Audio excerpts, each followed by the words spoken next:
Welcome to Schladming in central Austria for the 6th round of the ISMF Ski Mountaineering World Cup. It's day 2 of competition, and today is all about the sprint race. With just 4 sprint races left in the Olympic qualification period for Milano Cortina 2026, every single point towards the nation rankings is crucial.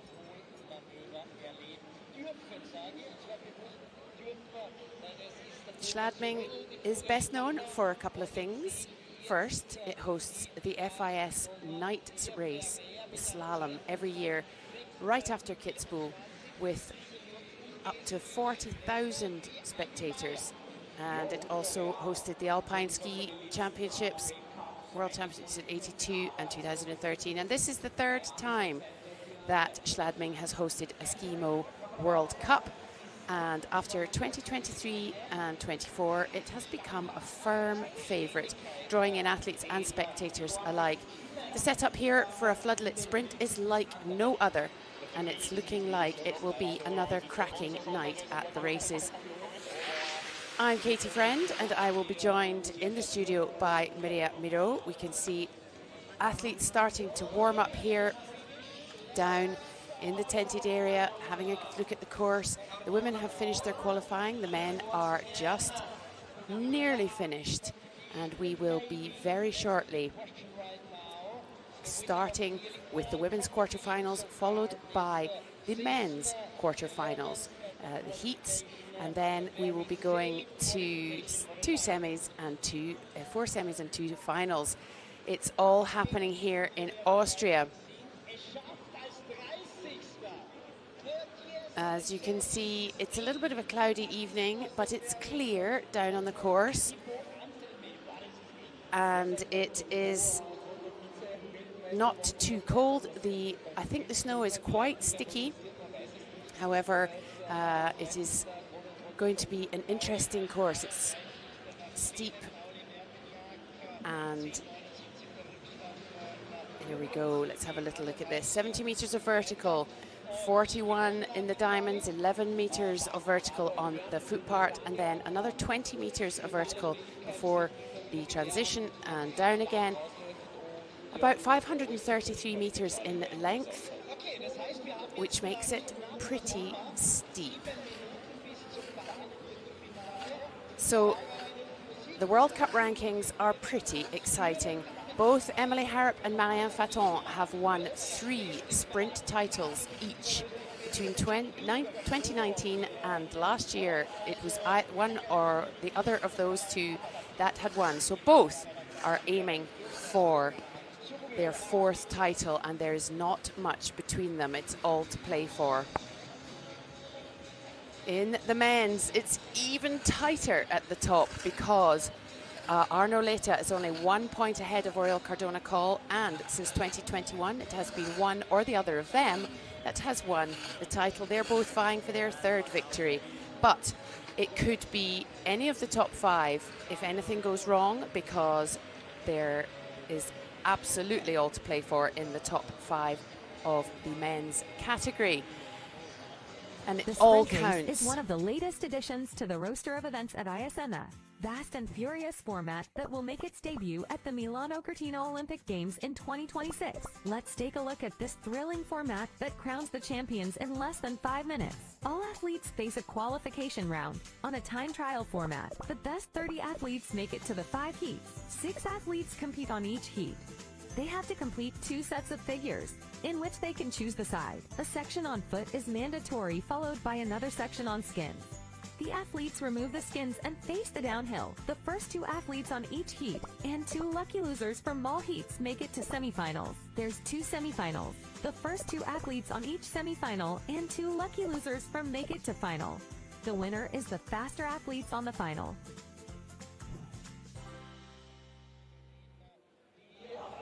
A bit of an explanation there for those of you not familiar with the sprint. Probably time now to introduce my co-commentator, who has been by my side all season, Mireia Miro, 2-time world champion and former member of the Spanish team. Mireia, hello. Hello, how are you doing? All good, thank you. Look at this, it is all happening here in Schladming. What an exciting race, and our first night race of the season. Yes, what an exciting race. It will be by night, as you say, and it will be the first of the season by night. So I think it's going to be pretty exciting only by that.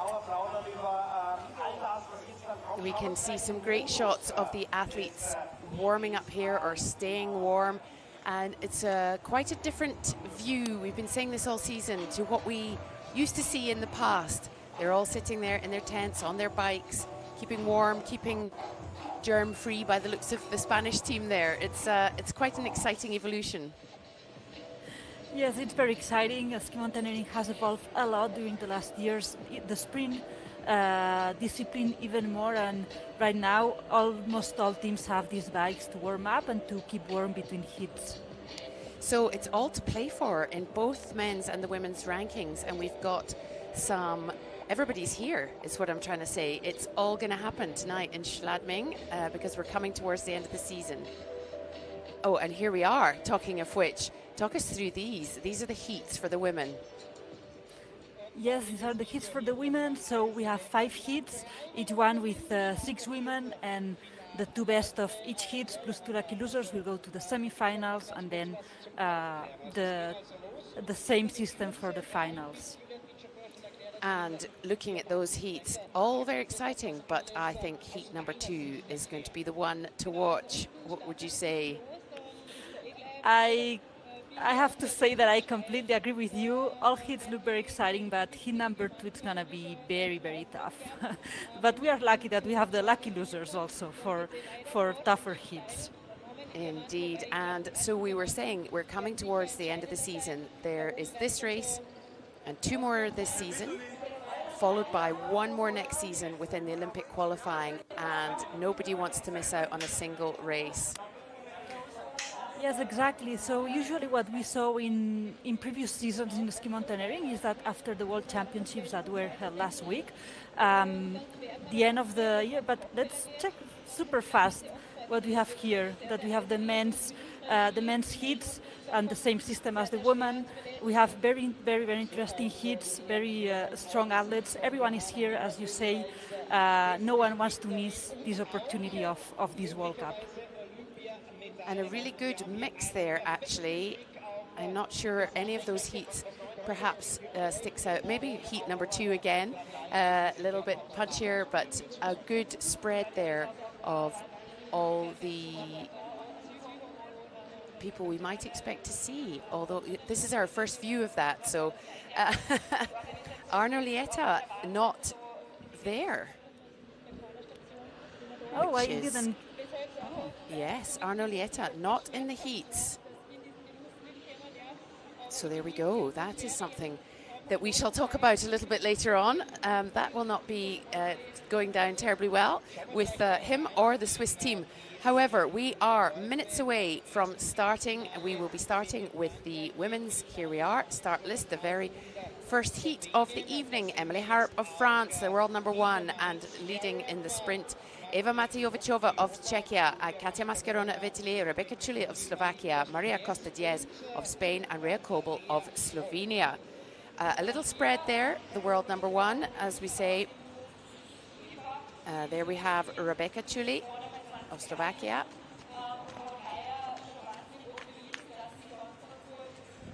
Eva Matejovicova, the youngster from Czech Republic. Emily Harrop, surely the woman to beat today and in this particular heat. Number 17, Katia Mascherona of Italy. Maria Costa Diez of Spain.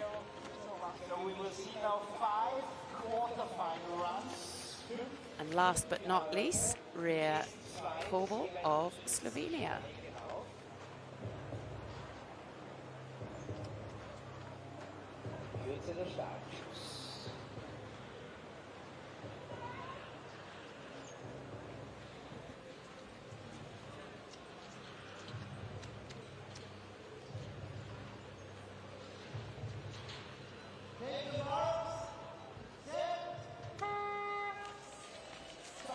And away they go. This is us. We are in Schladming, and it is the first of the women's heats in the sprint race.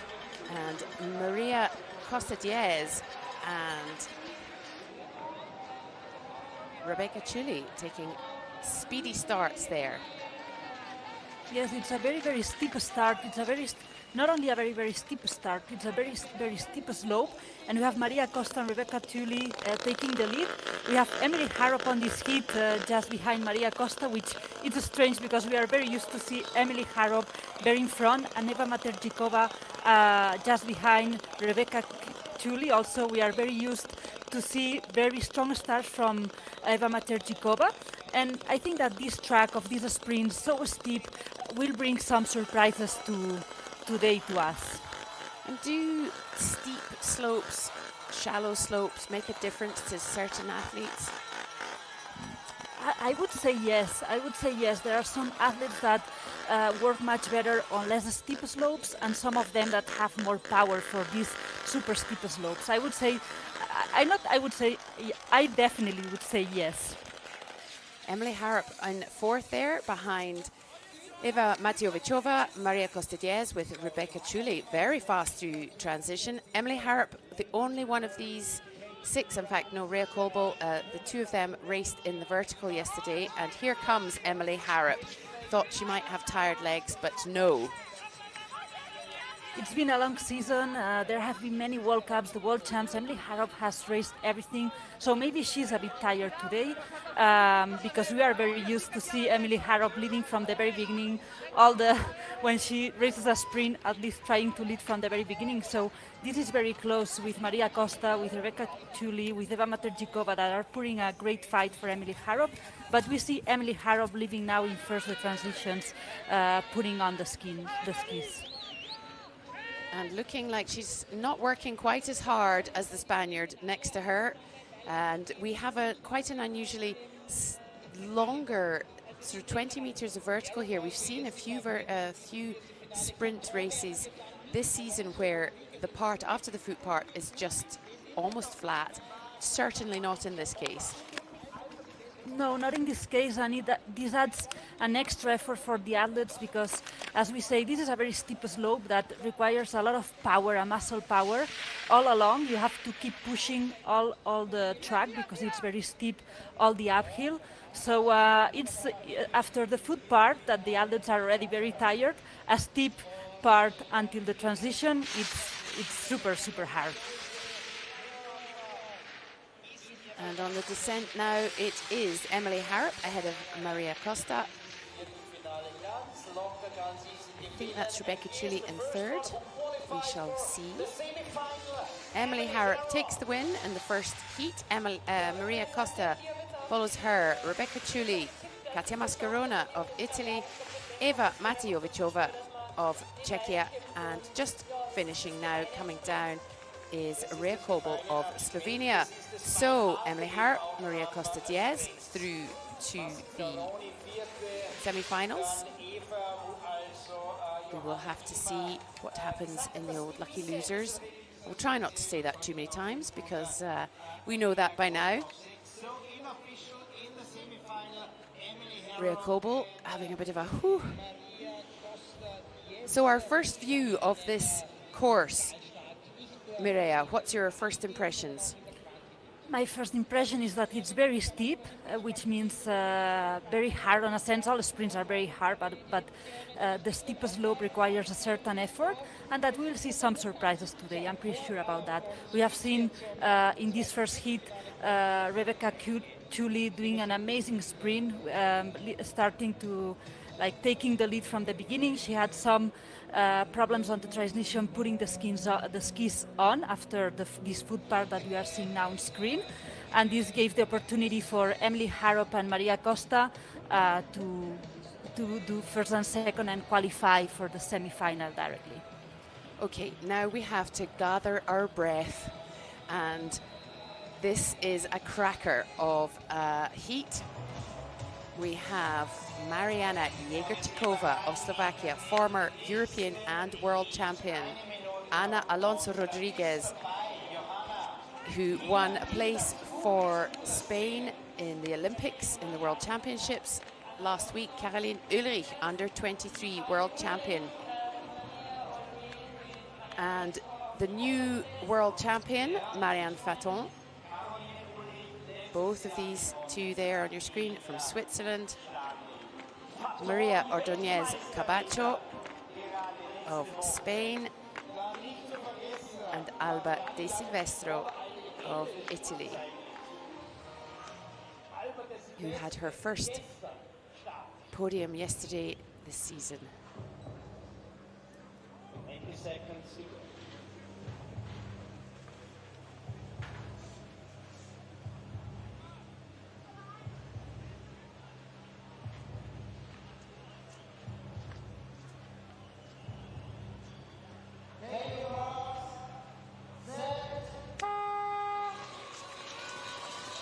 And they're off. It's heat number 2, and Marianne Faton straight out there in front.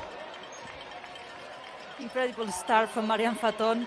I mean, we are already used to it because she's an amazing athlete and the current world champion. But every time I see her start with this power she has, and it amazes me. But not only Marianne Faton, also Mariana Jezersikova on the left of our screens, and right after Mariana Jezersikova we have Caroline Ulrich. These three women are pure force for sprint races. Absolutely. 3 world champions there in there, one former, one under 23 and one current. And Ana Alonso, who we saw finishing the vertical, looking a little tired yesterday. So both she and Caroline Ulrich raced yesterday, so not on as fresh legs as the other two, but definitely no way of saying right now where this is going to go. Exactly, Ana Alonso is a very experienced athlete. She has done amazing results in the sprint, on relays that is also short format, many podiums on the relays. So she's very, very experienced, and she will try to fight for this place on the semifinals. And she knows that she has to work it until the end, because there's also the lucky losers, not only the first 2 of each heat. So I'm sure that she will give her very, very best. Marianne Faton takes off there, and Caroline Ulrich had a very quick transition and came out ahead of Mariana Jezersikova. She had an unfortunate little slip there, and here comes Ana Alonso into 3rd, but it's still very tight with these 4 women at the top. Yes, it's incredibly tight. We see Marianne Faton having a bit more problem here on the foot part, and Alonso catching them, and we'll see now this last transition, this last ski part, very fast transition for Marianne Faton and Caroline Ulrich. And Alonso has had some problems putting the skis on, but she's already just behind them, and Mariana Jezersikova also with a bit slower transition too, that we see her also in the screen now. And you can see by how their bodies are so bent over how steep that last part is. I think it's difficult to tell on the screen, but it is really, really steep, that last bit. Indeed, it's incredibly steep. As you say, the body posture is our best indicator on how steep is that part and how hard it is for them after all the sprint, the ski part, the foot part, like putting the skis on again and making that last part. It's very, very steep and very, very hard. Didn't see that little jump, I don't think, in the last visuals, so nice to see them putting a little bit of a technical element as the 2 Swiss athletes. Ooh, a little bit of a wobble there from Marianne Faton, but she takes the win, and this is a very fast heat, as we thought it might be. Ana Alonso comes in 2nd. I didn't see where that happened, did you? No, I didn't see where that happened. I guess it was on the transition, because the downhill is pretty fast and pretty clean. I think it happened.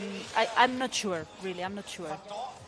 So Marianne Faton and Ana Alonso straight through to the semi-finals, and Alba De Silvestro came in 3rd by my timings. I don't know what happened to Caroline Ulrich, but we shall, I'm sure, see here. Let's keep our eyes peeled for what happened after that last transition. Yes, and what an incredible race from Ana Alonso, that the start was a bit hard for her, but she kept giving her best, and finally she entered in 2nd.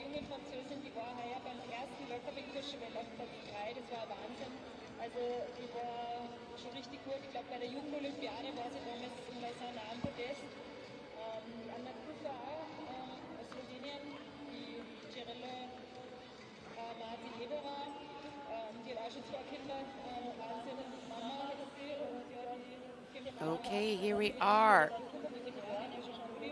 Heat number 3. As always, I'm always amazed that we're here already. Margot Ravenel, Anna Schuffer, Deb Carello, Marty, Lena Bonnell, Helena Oehringer and Emma Albrecht. There on our screens, making her senior World Cup debut. Welcome, Emma. How exciting. Up there, next to her, Deborah Chiarello Marti, very experienced athlete from Switzerland. Margot Ravenel having the season of her life.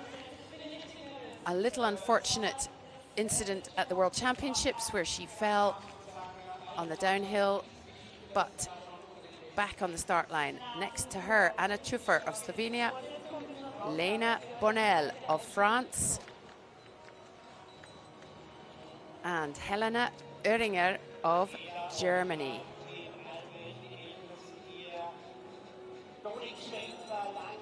Some youngsters in here. Emma Albrecht, Helena Oehringer, both only 18. Margot Ravenel, not much older than that.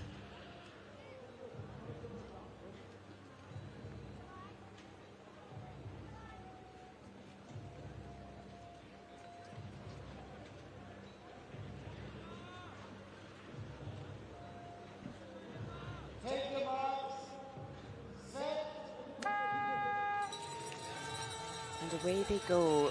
Some exciting times here, Mireia, to see some young athletes out on this field, really showing us the future of the sport. Yes, totally, the future and the present, because if they are here, they are also the present. They are starting to be the present of the sport, and it's so nice to see so many youth athletes on the sprint race. I think it's a discipline that it's very open for that. Like, we see very youth athletes and also very experienced athletes, for example, as Mariana Jerzikova, that it's very veteran and very experienced.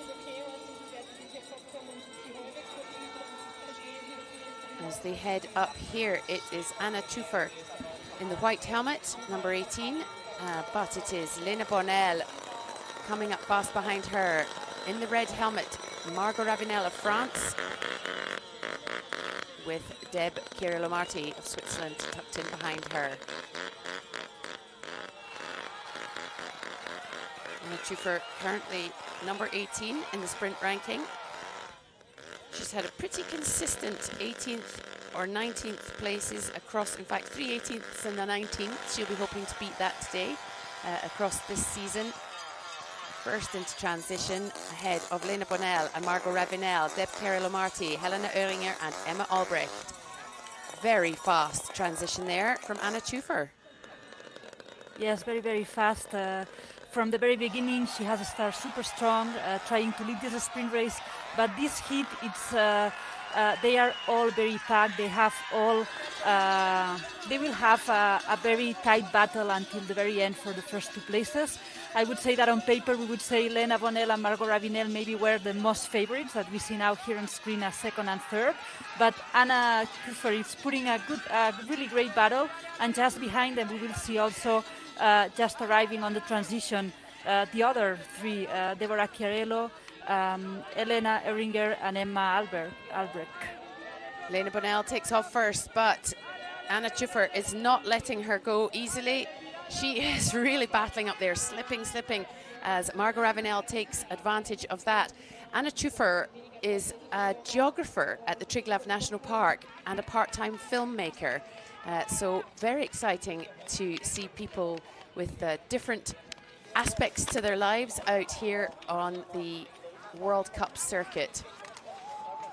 Yes, totally. It's amazing. And we have seen now the transition, Margot Ravenel and Lena Bonnell with super fast transition, Anna Schuffer a bit slower transition, and this gave the opportunity for Margot Ravenel to leave in first, Lena Bonnell in second, and let's see if Anna Schuffer is in third. And as you say, it's amazing to see that we have some professional athletes only dedicated to that, and some others that balance other things in life and competition too. Indeed.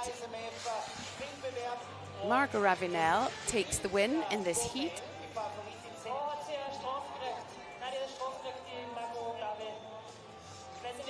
No, she doesn't. That's not what my apologies. Lena Bonnell takes it ahead of Anna Schuffer. Is that right, though, Maria? I don't think that's what my eyes told me had just happened. Yeah, let's see. I think there was maybe a little problem, but I also saw Margot Ravinel in first, Lena Bonnell in second. Indeed, And, probably followed by Anna Schuffer. We shall wait and see, but a great race here. The French women had a big challenge there from the Slovenian athlete, former mountain runner, and adapting extremely successfully to ski mountaineering.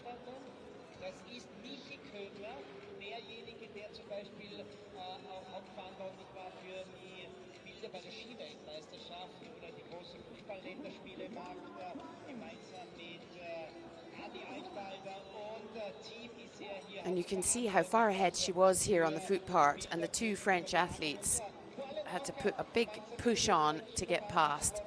And we will be able to confirm that with you very shortly. But let's move on to heat number 4. Giulia Murada, Celia Peria-Pesce, Ilaria Veronese, Marta Garcia Fares, Thibaut Dessin and Sarah Dreyer. Another big punchy heat. Marta Garcia Fares of Spain, very experienced athlete there, and Ilaria Veronese of Italy.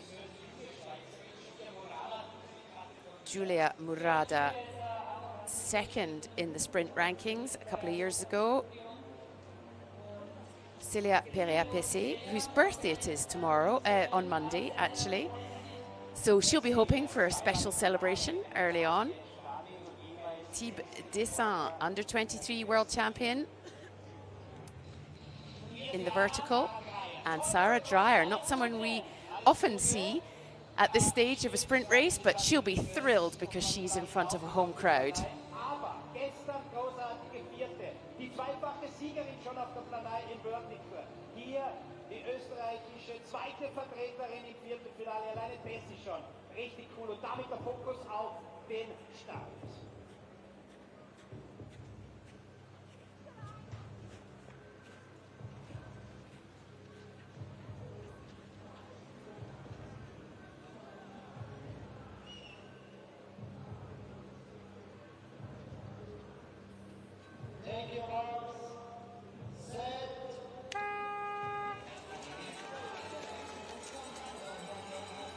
Here we go, and a fast start from Giulia Murada and Ilaria Veronese in behind her, but that is Marta Garcia Fares.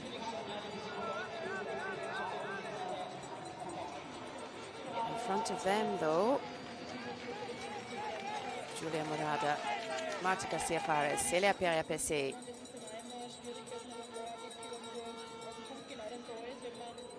Celia Peria-Pesce, who managed something pretty incredible last week at the World Championships. She raced in the sprint, for which she has been training all year, and then became team world champion alongside Axel Gachet-Molleret. Two events you could not imagine more differently.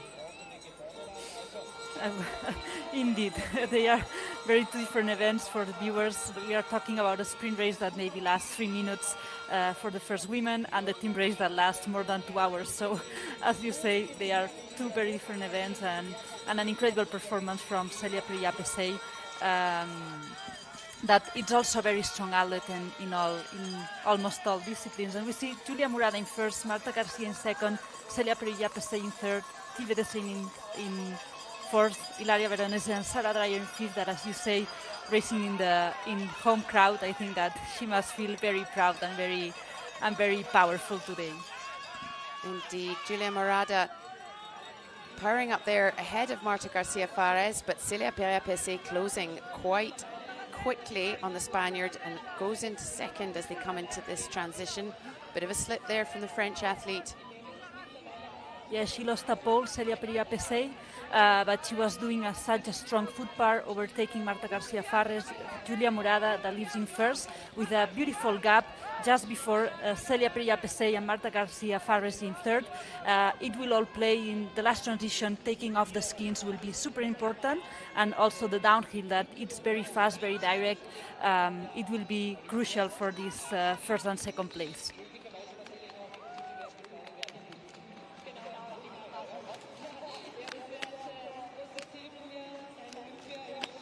Julia Morada was third on this course in 2023, the first time there was a sprint held here, but it's her, and so it's her out in front of Celia Pereira-Pesay, just ahead of Marta Garcia Farres, the young athlete type descent of Switzerland, Ilaria Veronese in fifth, and I should imagine that can only leave Sarah Dreyer coming down behind her.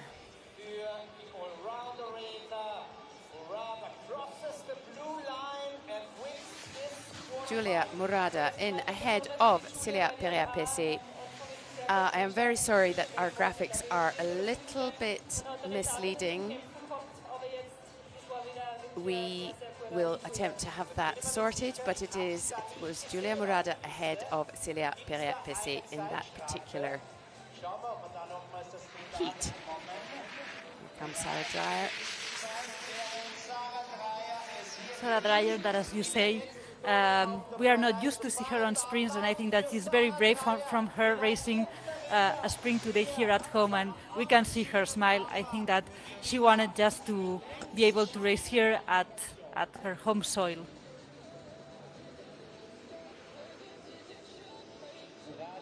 Indeed, a very strong Julia Morada there. She will be really, really pleased with that. She's had a mixed season.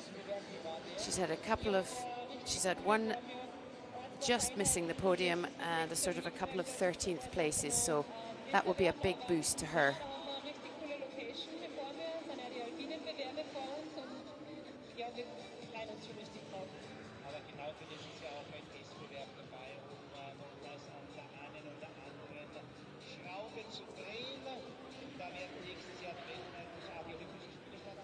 Heat number 5 for the women, the final one. Tatiana Paller of Germany, Luna Dupont of France, Emma Cook-Clark of Canada, Lulu G of China, Tove Alexandersson of Sweden, and Iwona Januszczyk of Poland.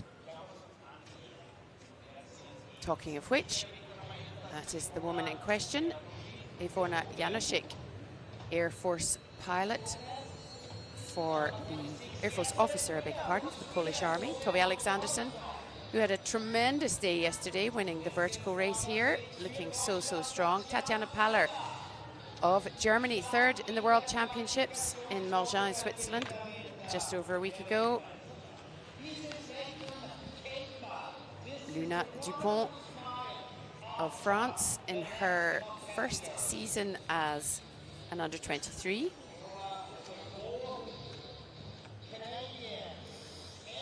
Emma Cook-Clark going from strength to strength, 8th in the World Championships, and Lulu G.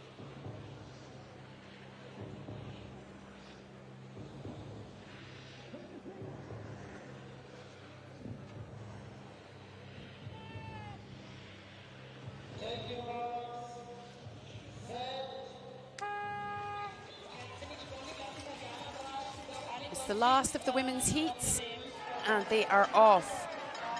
Strong showing there from the young Luna Dupont.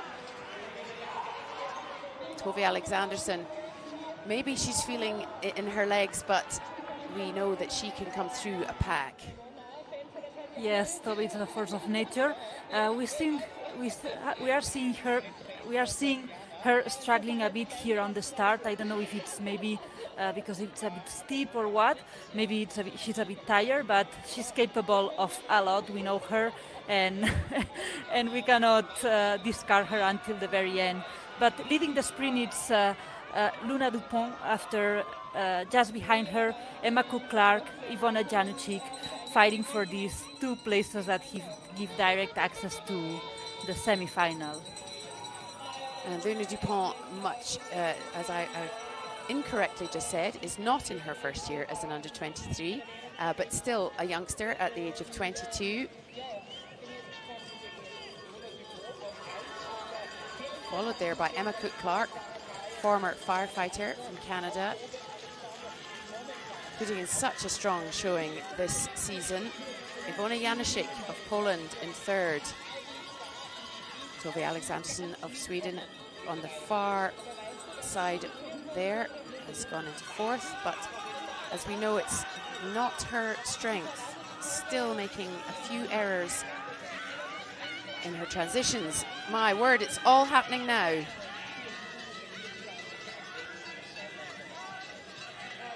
Emma Cook-Clark just managing to hold, just for the minute, holding Iwona Janosik at bay as they head up here into this skis-on transition. Luna Dupont in third. Tatjana Paller of Germany, uncharacteristically, not used to seeing her in fourth, and these two are off like the clappers.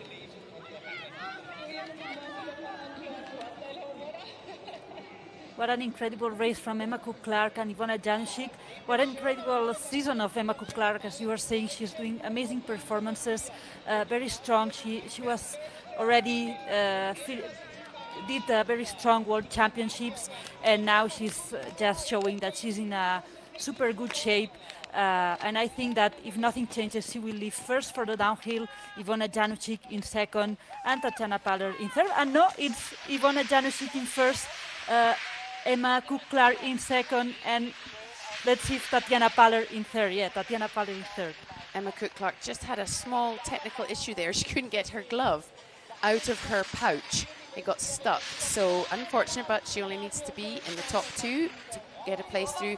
She's had a season of 20-something places, 23rd, 25th, and then went up to 8th for the World Championship. So as you say, and I think she may have just held on there.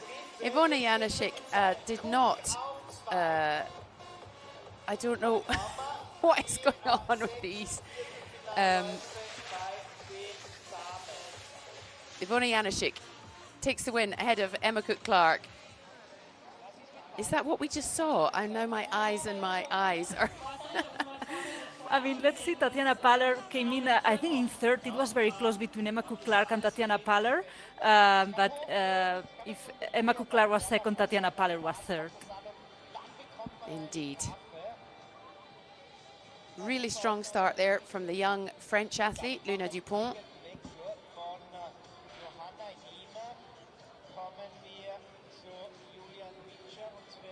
But what a great race for Iwona Janosik, because she has perhaps not had her best season to date.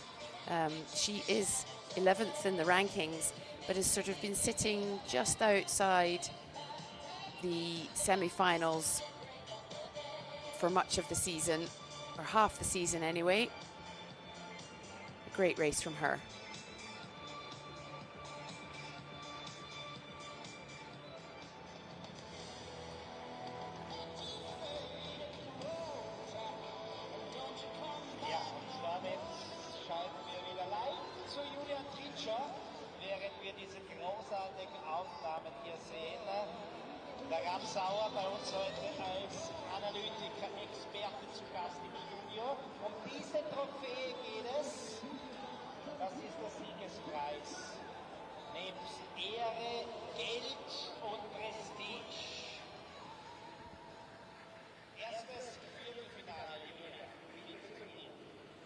So we will be going very, very shortly to the first of the heats for the men. There's no hanging about in a sprint race. Not for them, not for us. And here we are. Straight up, this is going to be a good one. Inigo Martinez del Bornoz Marquez, next to his compatriot, the man to beat today, Oriol Cardona Coll, both of Spain, and the third Spaniard, Marc Radua Iverne, Luca Tomazzoni of Italy, number 33 from the United States, the under 23 world champion, and Griffin Briley, and number 6, Thibaut Anselme, world number 1.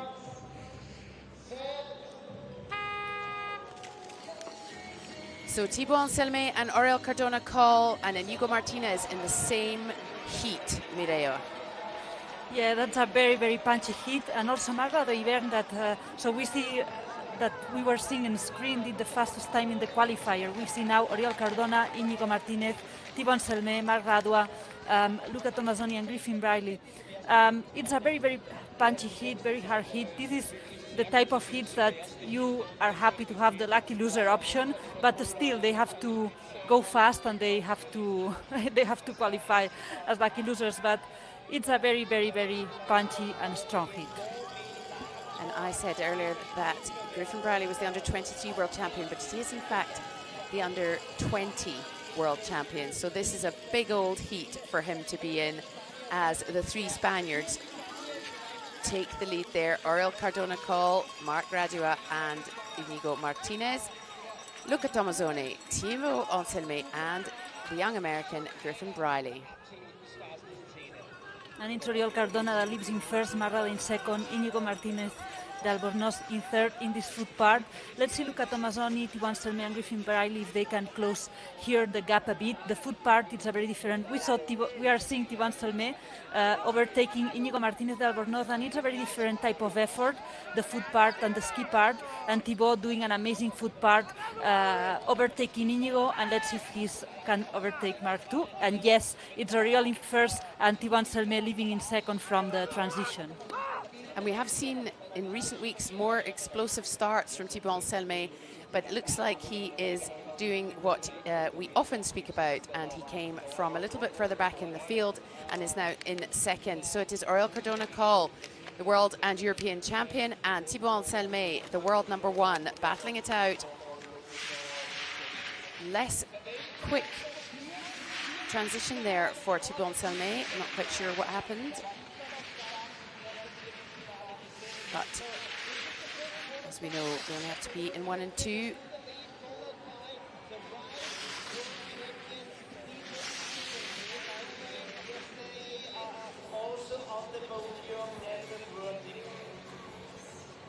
Heat number 1 for the men here in Schladming. Oriol Cardona-Coll making it look very casual and easy, as does Thibaut Anselme in second.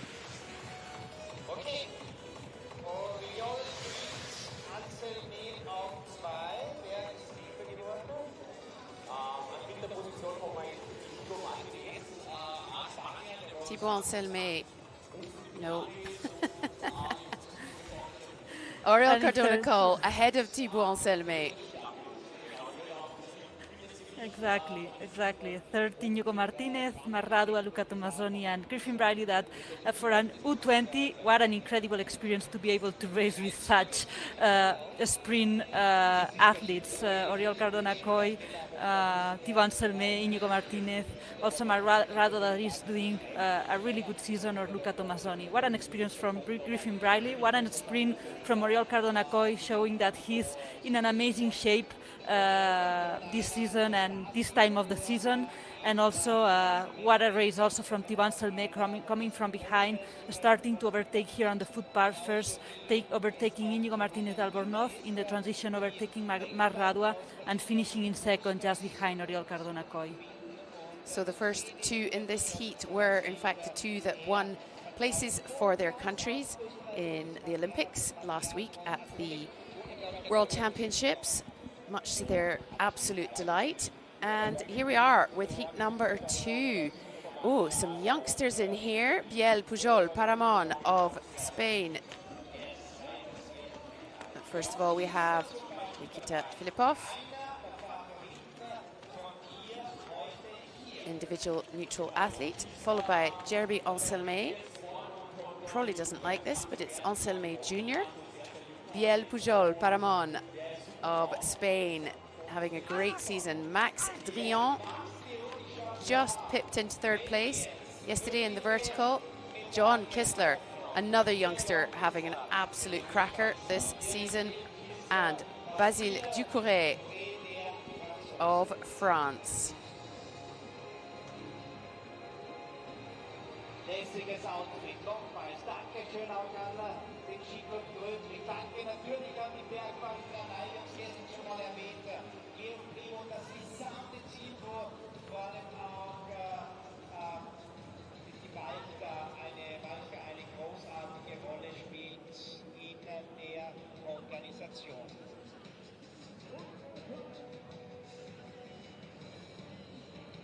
Also das Setting ist großartig. Gewaltig, muss man echt sagen. Also wo man raufschaut, die ganzen Leute auch da aussehen, die oben, also das ist, glaube ich, echt super und das ist auch wieder Live-Übertragung in österreichischen Fernsehen. Da sieht man jetzt also diese Bilder vom ISMF Weltcup hier auf der Kanal. Just getting ready now for heat number 2 for the men.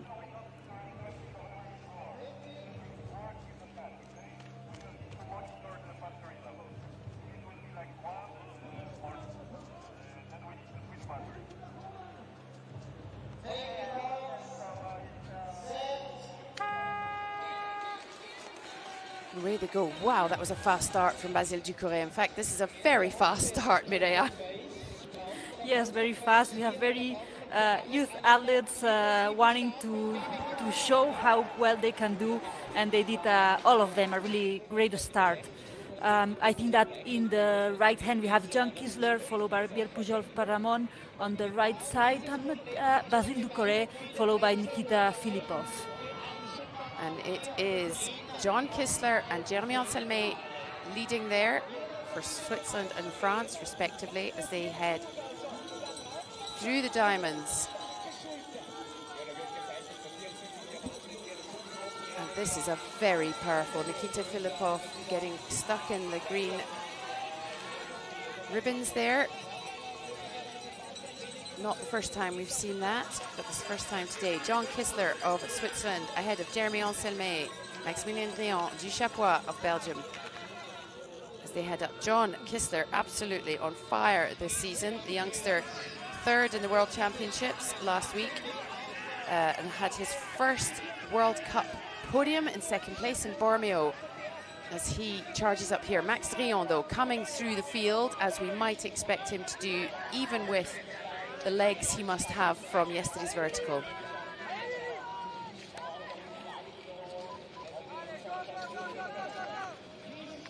Max Drian just being a little slower there on transition, but he's away, keeps his second place behind John Kisler. Nikita Filipov has made a fantastic comeback after getting caught up in those ribbons. Yes, he's a very talented athlete. We have seen already this season some really great performances from him. He still has to improve a bit his transitions technique, but he's a very, very talented athlete. And it's John Kisler in first, and let's see in second if it will be Nikita Filipov, and third Max Drian just behind him, really open for the second place. What were you saying about Nikita Filipov's transitions there? Well, it's the commentator's curse, you know. And that was a blessing, actually, in that case. And it's close here as they come down, but not too much space for overtaking on this particular course as John Kisler comes in first. Nikita Filipov, individual neutral athlete, ahead of Max Drian of Belgium.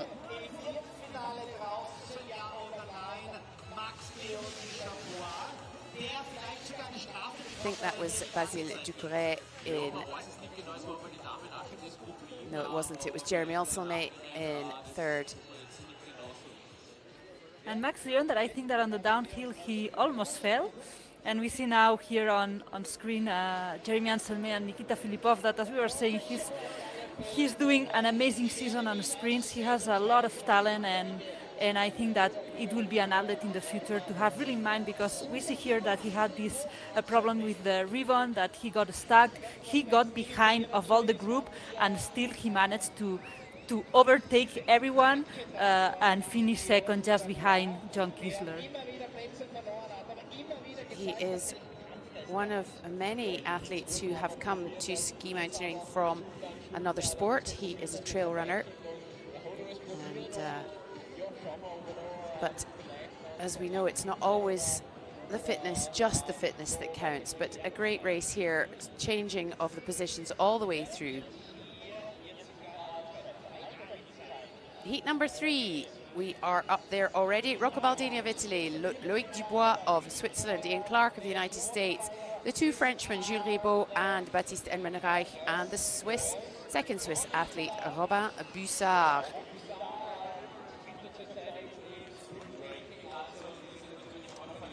Jules Ribaud there on our screens. Ian Clark from the United States, who had a great showing at the World Championships. Rocco Baldini of Italy.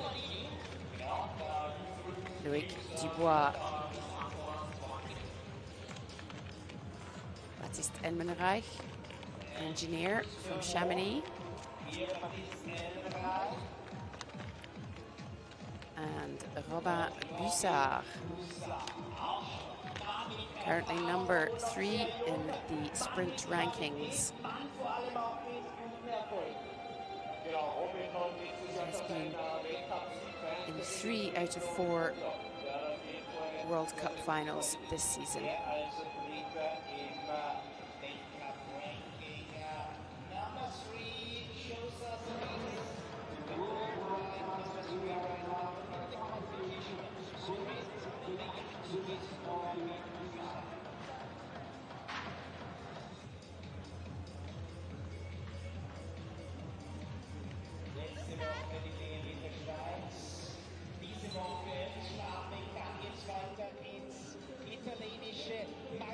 Jetzt aber der Fokus auf das dritte Viertelfinale.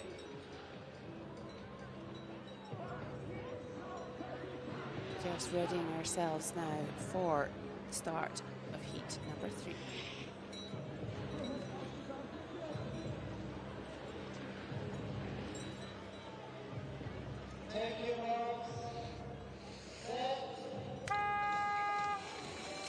Away they go, and Loic Dubois very fast off the mark there with his compatriot Robin Bussard right beside him, but wow, what a speed.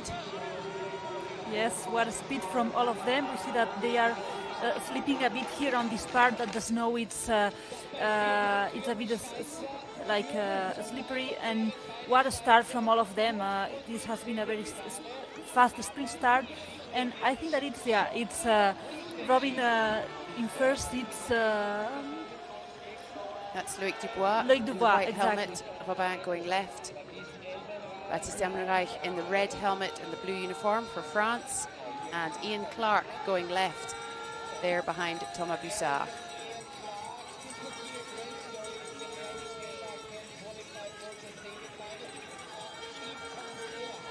And as we know, the Swiss were the pioneers in really making the sprint sort of a specific discipline. People were training specifically for it in the Swiss team, I think, almost long before many others. And Baptiste Elmenreich goes into second place ahead of Robin Bussard, but Loic Dubois has a cracking lead as they head up here on the foot part. What a strong sprint from Loic Dubois, and also what a overtake from Baptiste Elmenreich, but they are all very together. The timings, all the times are very close from one another, and we see now in screens, Loic Dubois has a little bit of gap, but the rest of them, the 5 of them, are all together, very close from each other. So this last part will be decisive. And we've seen Robin Bussard that had a problem with the skin. He lost the skin and had to stop to put it again. So Robin Bussard that is out of the game for these 2 first places. But between the other 5 of them, they are all here on the battle. And look at this, Rocco Baldini and Jules Ribaud have come from right at the back to tuck in behind Loic Dubois, and I think it's going to be Rocco Baldini out second. And Jules Ribaud, what a comeback from both of them. Unfortunate for Baptiste Elmenreich. I didn't quite see what happened there, but he has lost his second place quite convincingly.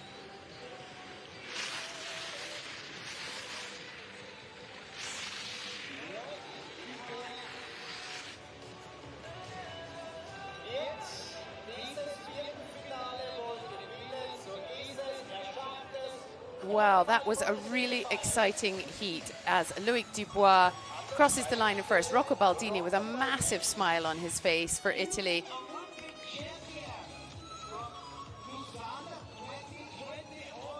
And I don't know that that was Ian Clark in third, but we will No, see. I don't think so. I don't think so. I think it was. It was Jules Rebaud of France. Yeah, exactly. And Robin Bussard, what a disappointing evening out for him in Schladming. Yes, I think that when he put the skis on the backpack, the skin fell off, and when on the transitions where you have to put the ski back on, he had the skin off, so he had to put it again, and he lost a lot of time for a sprint race. If this happens on an individual race, it's something that you can work with, but on a sprint race, it's something that gets you totally out of the race. And what an amazing race from Loïc Dubois, leading from the very beginning, and just behind him, what an exciting race we have had, with many positions changing. Robin Bussard, Baptiste Elmenrake, Rocco Baldini, and Jules Rabillo, and Ian Clark.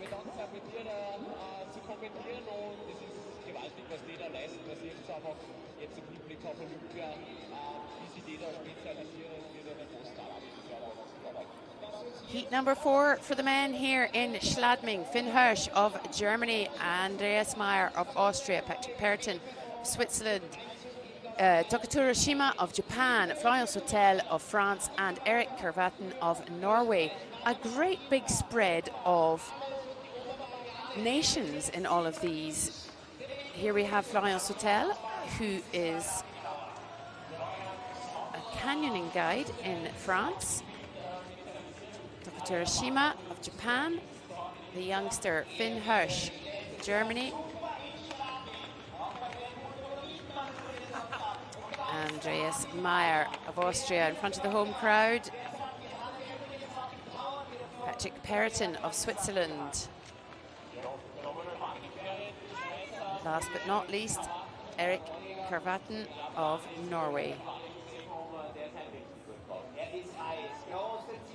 Erstmals für Österreich, ein Österreicher im Halbfinale, aber die 5 anderen haben dasselbe Ziel. Das macht diese Sache so schwierig. The crowds are out here having a lovely time. This is such a great venue for people to watch.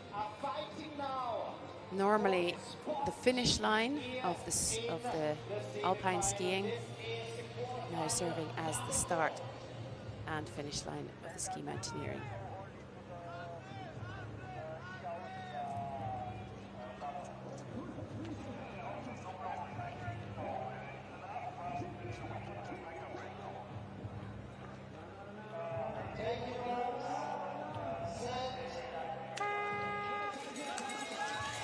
Off we go, heat number 4.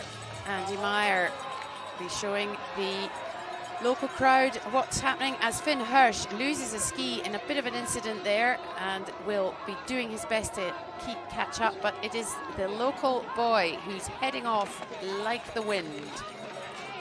And Florian Sautel, we see here, he has only one pole in this crash with that Finn Hirsch had, but he already got one from a coach that was just behind, just on the side of the track. That was an extremely speedy handover there. The rules are that they can have a pole passed to them in the coaching zone. As Andy Meyer absolutely belting up here with Taketsuro Shima behind him.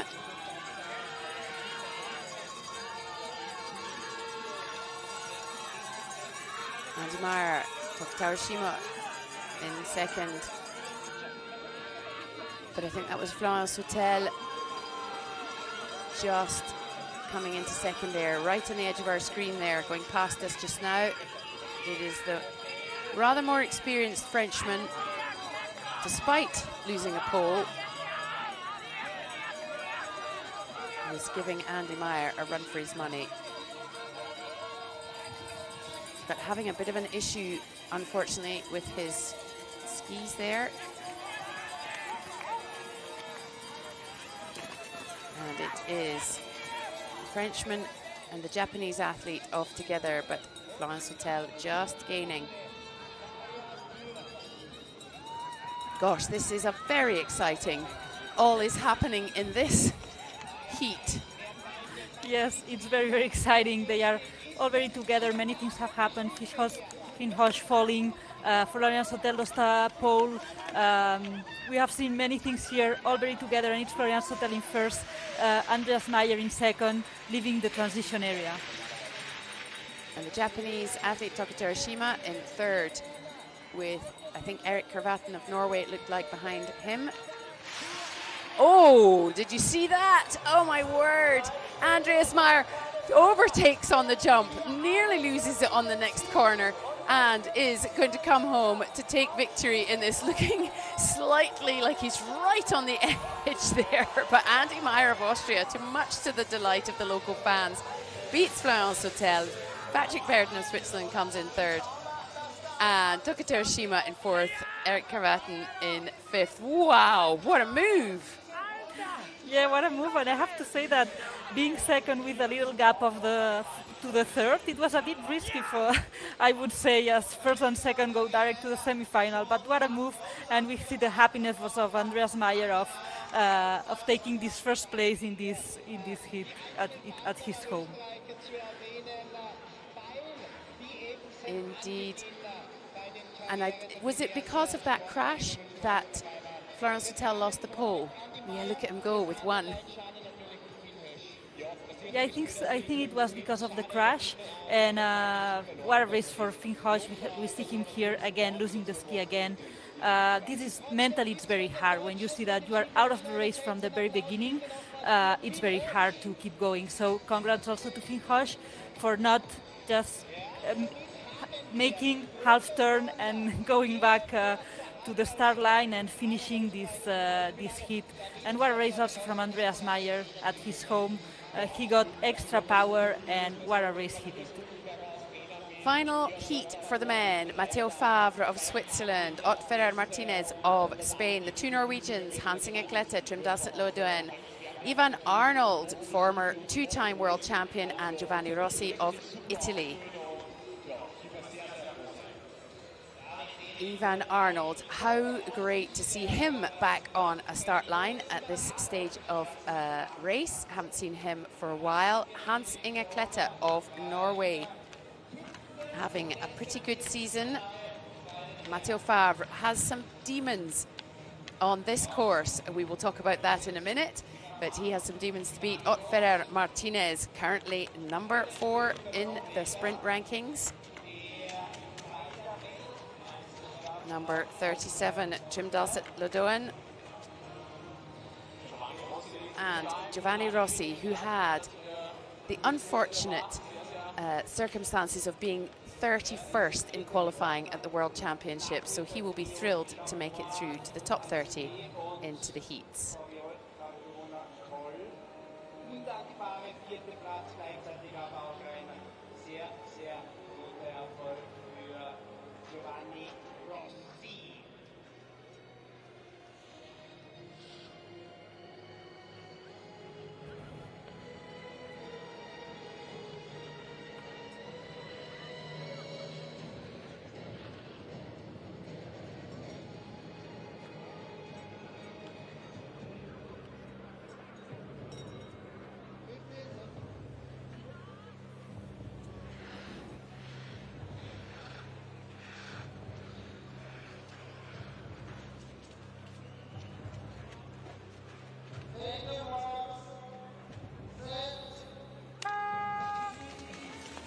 And they're off, little slip there from Giovanni Rossi, but he has recovered quickly as we see Ott Ferrer powering up here in first. Matteo Favre in behind him, and I said he had some demons, but in 2023, Matteo Favre was leading this final, on this race from right to the top when he had a mishap coming out, so he will have something to prove here, but it is Ott Ferrer for the moment for Spain in the lead. What an incredible season for Ott Ferrer. still under 23, and this season has done a step forward in the sprint races. He has been in almost all finals of the season, not in the World Championship finals, but all the other World Cups. He has been in all the finals of the sprint races. So let's see if today he can also qualify to the semi-final. He has a start very strong, followed by Matteo Fabre, very close to him. Very two strong athletes on the sprint race, and let's see, and it's Matteo Fabre in first and Otferre leaving second of this transition area. Matteo Fabre from Sion in the canton of Valais. Just challenging Otferre there.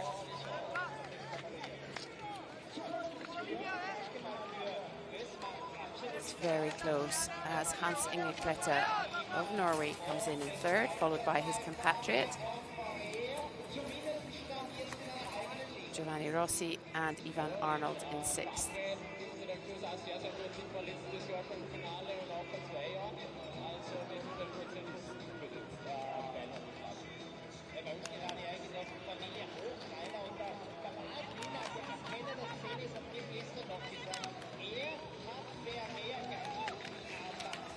A little bit of a, not quite sure who was going first there. I think they were being very gentlemanly.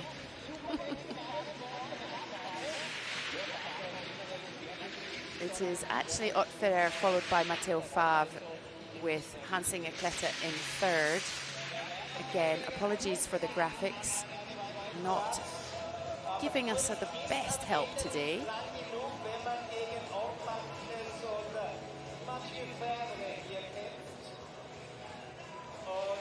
As Otferre comes down in first, ahead of Matteo Fabre. Hans Inge Klette is in third. Trust me.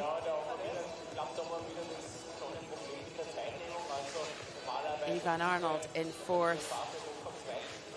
Giovanni Rossi in fifth. And Trim Dalsett-Lodon giving us a lovely pirouette across the finish line there.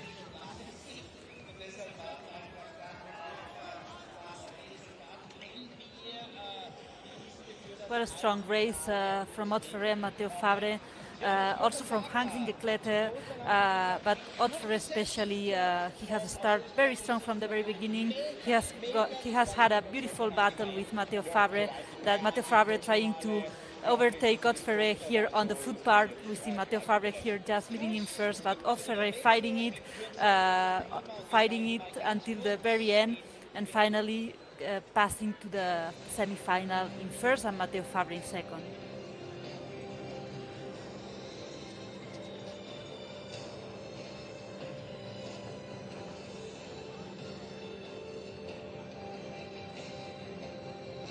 So that is all 5 of the men in their heats. They're all done, and we will soon be coming to, I say official results, but we will know for sure what has happened in all of these.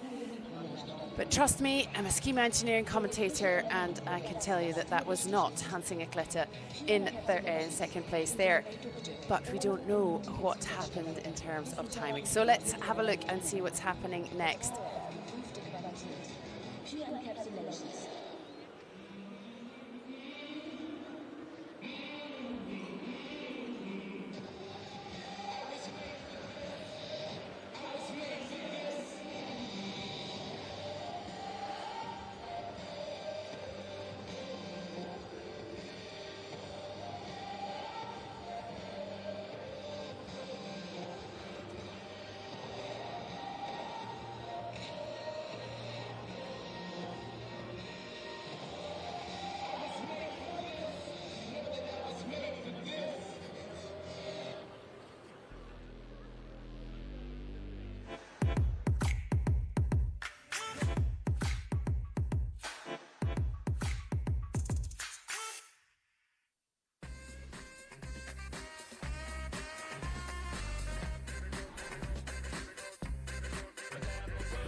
Hello from Schladming in central Austria as we dive into the 6th round of the ISMF Ski Mountaineering World Cup.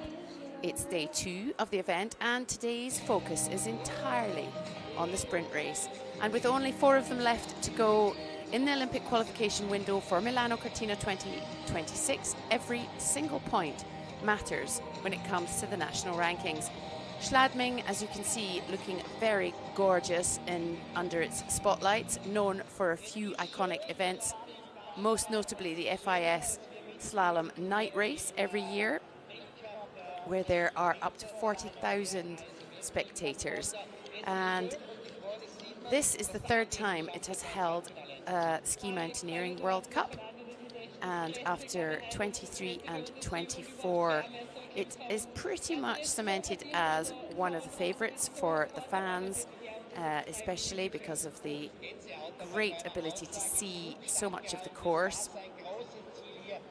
And the atmosphere for the floodlit sprint is certainly one of a kind and shaping up to be an exciting, well, it's already been exciting, and there is a lot more to come in this night of racing.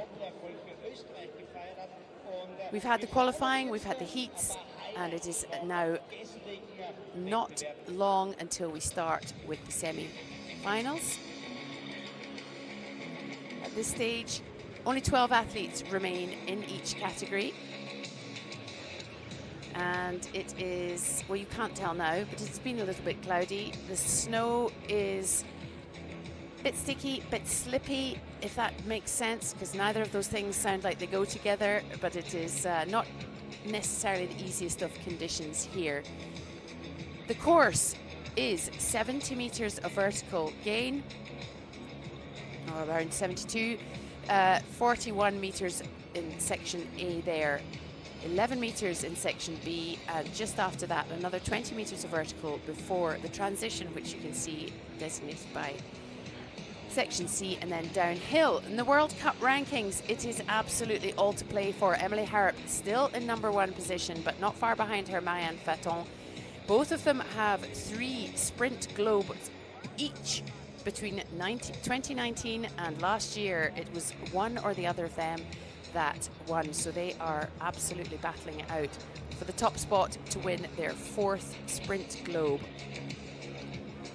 But it is, we have seen some tremendous performances from the women this season, and great to see so many different nations to the ones we would normally see doing so well in this rankings. In the men, it's even closer with Arno Lieta ahead of Oriol Cardona Coll. Sadly, Arno Lieta not on the start line, or certainly not as far as the heats today. So it will be Oriol Cardona Coll taking over from him, all being well. But it is very close. They have also won 2 each, and they will be vying for a 3rd title the sprint this race is year. one of the latest additions to the roster of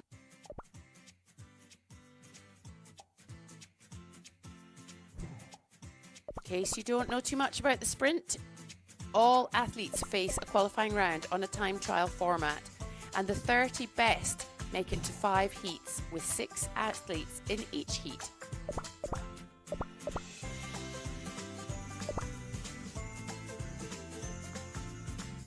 They complete 2 sets of diamonds where they can choose their route. A foot part is mandatory, followed by another section on skins, and then it is the downhill. The first 2 athletes from each heat and 2 lucky losers from across all the heats go to the semi-finals. There are 2 semi-finals, first 2 athletes in each semi and 2 lucky losers make it to the final, and the winner is quite simply the fastest athlete around the course. Sounds simple, but here with me today is someone to explain that it is not simple at all. Mireia Miró, former Spanish team member from 2006 to 2018 and 2-time world champion. Mireia, hello. Hello, Katie. How are you doing? Good, good. We see here the Austrian Andy Meyer with his coaches, Matthias Gumpenberger there. He's had quite the race on home soil already today. Yes, he qualified first of his heat with an incredible and exciting overtaking on the downhill. a very bit of breathtaking overtake, and it has been a very exciting. We have had a very exciting heats. Indeed, and I was saying earlier that the course, it's short and it's steep, and the conditions are not necessarily that easy.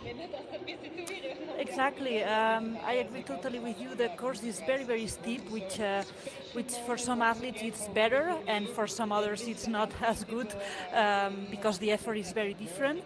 And the snow, as it's been yesterday, it was raining in the area. The snow is a bit wet, so the conditions of the snow are not the fastest ones. We have seen some falls, some athletes sleeping. So we will see what the semifinals offers us. Talking of which, here are the graphics showing us the semi-finals. Marta Garcia Fares and Caroline Ulrich of Spain and Switzerland, respectively, made it through as the lucky losers from their heats. And this is a pretty top-notch looking set of semi-finals here. Yes, we have very, very strong athletes on the semifinals with, I was going to say with Marianne Faton, Emily Harrop, Anna Alonso, but I can say all of the names.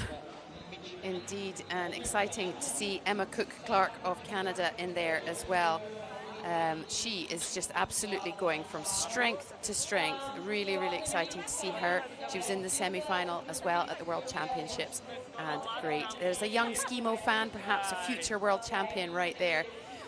In the men's semi-finals, we see Inigo Martinez of Spain and Max-Adrien Duchapois of Belgium make it into the semi-finals. Perhaps, obviously, the biggest loss today, Arno Lieta, not up there, but otherwise a pretty good set of athletes. Certainly, I would say heat number one, there's a lot going on in there. Yes, I agree with you. Both kids have an amazing level. It's a pity not to have today Arno Lieta on the start line, first of the sprint world ranking, just 1 point in front of Oriol Cardona-Coy, that he has qualified for the semifinals. So today I think that Arno Lieta will lose the lead on the World Cup. But we have still very, very strong athletes, a very, very punchy first and second semifinal, and ready for the show. Ready for anything we are, absolutely, 100%. And we will be setting off very, very shortly. We have the women's final A coming up, the first semi-final. I'm sorry I said final, but I got distracted. Semi-final coming up. It is not a heat, it's not a final, it's a semi-final. Marianne Faton, Margot Ravinel, Emily Harrop, Anna Alonso, Marta Garcia Fares and Maria Costa-Diez. 3 Spaniards, 2 French women, and the world champion from Switzerland. Very strong heat. It won't be easy. We have Marianne Faton, current world champion, Emily Harrop, second in the World Championships, but also Anna Alonso, 4th in the World Championships sprint. So it's a very, very strong hit. Maria Costa, podium on the U23 World Championships. Margot Ravinel, that won the FISU, the university games this year. So very, very strong hit here. Indeed, and here is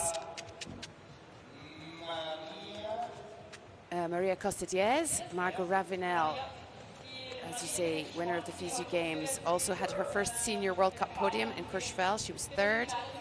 Marianne Faton, back to being world champion. Emily Harrop leading the sprint. Both of these 2 athletes have 2 sprint globes to their names. Ana Alonso Rodriguez on absolutely spectacular form this season, and Marta Garcia Fares with an enormous amount of experience under her belt. She is about to have a birthday next week as well. We said earlier that Celia Perepese is having a birthday on Monday. It is Marta Garcia Fares' birthday on Tuesday, so she will be hoping for an early birthday present too.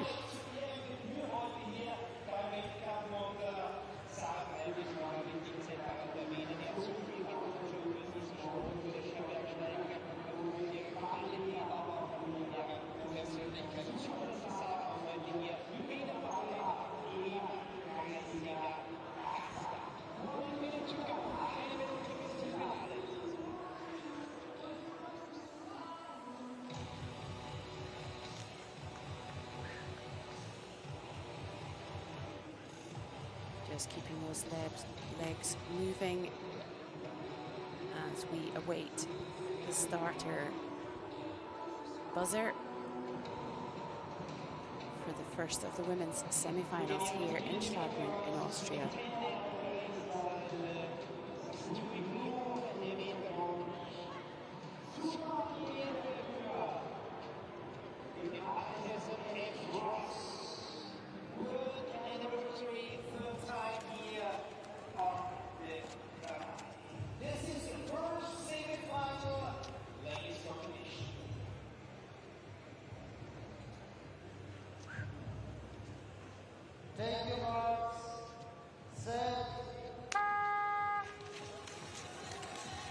First of the women's semi-finals are away. Marianne Faton, the current world champion from Switzerland, absolutely powering out of the gate there into the first. But the three Spaniards and the world number one are absolutely not far behind. We have seen also a very strong start from Maria Costa on the right of the screen. Marianne Faton in first, Maria Costa in second. Marianne Faton taking the right turns, Maria Costa the left ones. Just behind Marianne Faton we have Ana Alonso and Marta Garcia, and behind Maria Costa we have Emily Harrop and Margot Ravinel. So very strong start from the youngster Maria Costa, side by side, like very brave, not fearing having a world champion and a second and a Swiss world champion as Marianne Faton and Emily Harrop on the same heat, just doing an incredible start. She had a really powerful start to her heat as well. Maria Costa Diaz there really, as you say, holding her own ahead of two of the best in the world. In fact, the current two best in the world. And Ana Alonso fourth best in the world. So Maria Costa right now has three wolves behind her. Indeed, Maria Costa is 21st in the rankings, as opposed to the 1, 2, and 4 right behind her as she heads up into the foot part. Emily Harrop just overtaking Marianne Faton. Ana Alonso coming through as well. We have seen some unbelievable comebacks from Marianne Faton this season already, so she will be hoping that she can put the boot down in this very last part of the race. And what a race Maria Costa is doing, leading now until at least until this transition. But is Emily Harrop in first, Maria Costa in, Maria Costa that lost the ski. What a pity, because she was doing an incredible race. But it's Emily Harrop in first, Ana Alonso in second, Marianne Faton in third, and Maria Costa that lost her ski in fourth. And it's really a pity because she was doing an incredible race. But she's not slow in trying to catch up, and you never know, as we always say in the sprint, anything can happen. Marianne Faton getting slightly squeezed into that unfortunate position on the side of that transition area as Emily Harrop absolutely powers through there, a little bit caught up there, and Ana Alonso's had a bit of a shocker with a pole, and it's all happening as Emily Harrop takes off ahead of Marianne Faton with Ana Alonso, Maria Costa Diaz in behind them.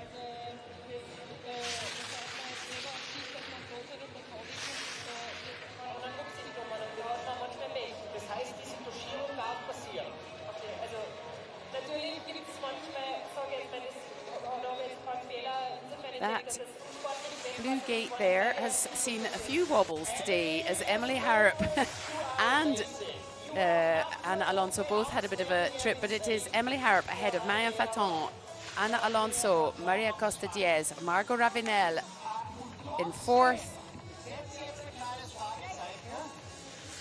And they all go off, certainly the first two and possibly the third go off to stay warm. Hand the skis over, get the skins sorted. Even the great Emily Harrop had a little slip there on this very not perfect snow. Yes, what a semi-final we've seen. We've seen Emily Harrop slipping a bit there. Maria Costa leading from the beginning, very, very strong. She had this problem in the transition, putting the skins on. I think that this is experience. And then we have had also a very exciting and breathtaking last transition, taking the skins off with Ana Alonso and Marianne Faton with very bit of a space, and Ana Alonso losing a pole and having to recover it. So First place for Emily Harrop, second for Marianne Faton, third for Ana Alonso, in these 3 places of the first semi-final.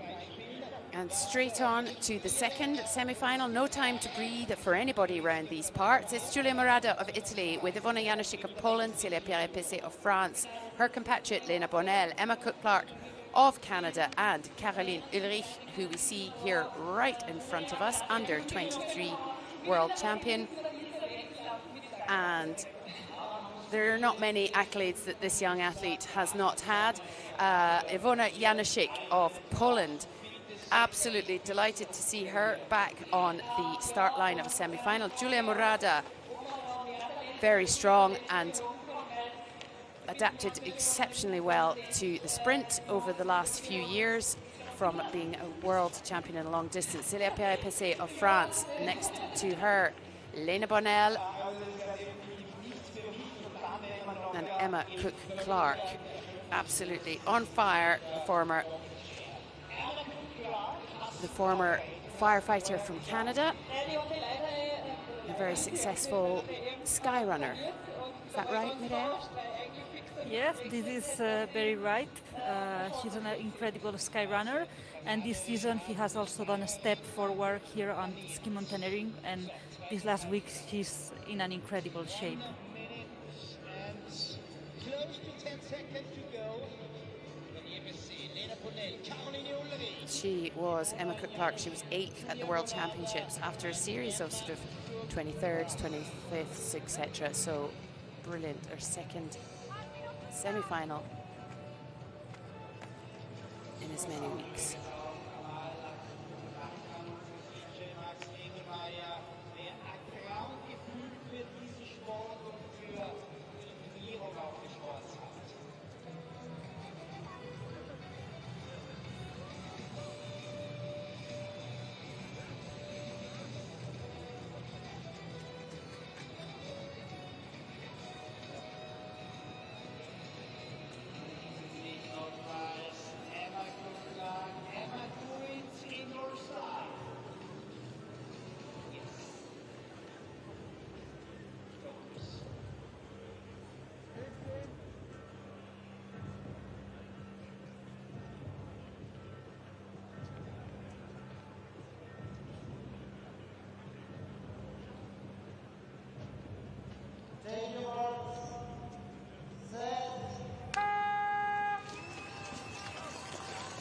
Off they go into the second semi-final for the women's category here in Schladming.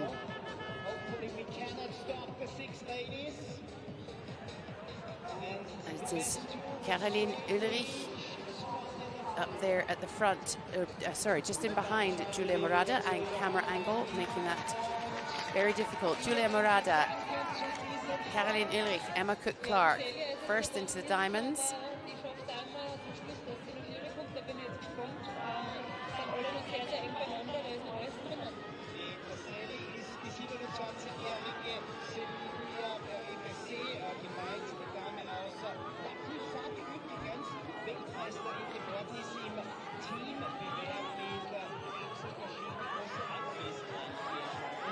And it's Caroline Ulrich here in first, Giulia Morada just behind, Emma Cook-Clark just behind Giulia Morada, and on the other side we have Ivona Janusik, Celia Pierre-Epissé, Lena Bonnell and Celia Pierre-Epissé just behind them. Caroline Ulrich and that is also in an incredible shape this year, not only this year because she's an incredible athlete, but she's doing really great performances.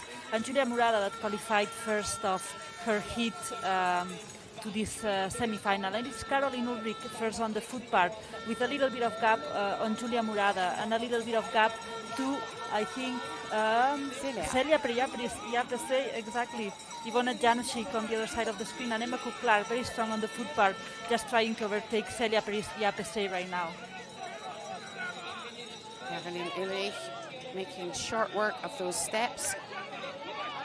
And keep it tight in the transition as Giulia Morada comes in behind.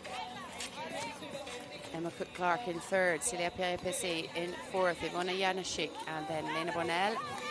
But Emma Cook-Clark a bit slow on her transition there as Julia Murada is in second with Celia Perepese going back into third. But Emma Cook-Clark is coming back with a vengeance. Yes, what an incredible force of nature is Emma Cook-Clark. Let's see the second place because they are all very together. Caroline Ulrich now is in first with a bit of a gap with their competitors, but in second, let's see who manages to get first outside of this transition area. It seems it will be Julia Murada, and then Celia Perepese in third, and Emma Cook-Clark in fourth. A great race from Celia Perepese into third for the moment, but she did not start near the front, so it is she has come through. It is sometimes what she does. Currently number 4, I beg your pardon, number 3 in the world in the sprint ranking. Lots of screaming there. Caroline Ulrich, Julia Murada, Celia Perepese.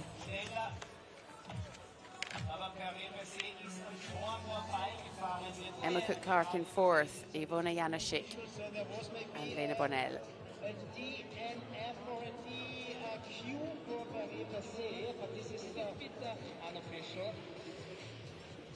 What an exciting sprint we have had. We see here Caroline Ulrich and Julia Murada fighting side by side for this first place, but today in this semi-final, Caroline Ulrich was a bit better, Budapest was a bit stronger and managed to open a bit of gap to cross the finish line in first with a direct spot on the final. Julia Murada in second, also with a direct spot on the final, and we'll have to wait to see who will be the lucky losers, the 2 other spots for the final.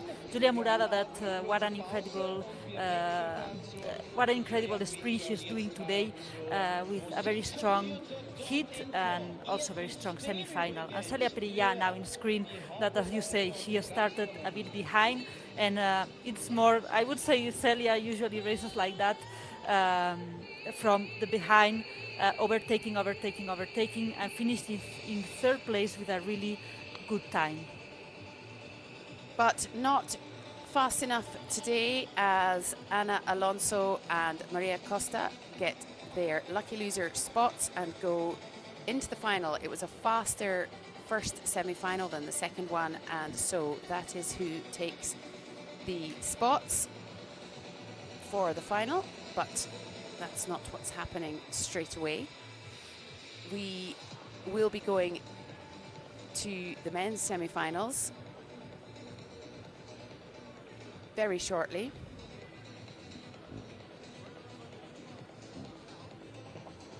In fact, there we are, right up on your screen now. The first one will be Oriol Cardona-Coll, John Kistler, Loic Dubois, Nikita Filipov, Max Drian, and Thibaut Anselme.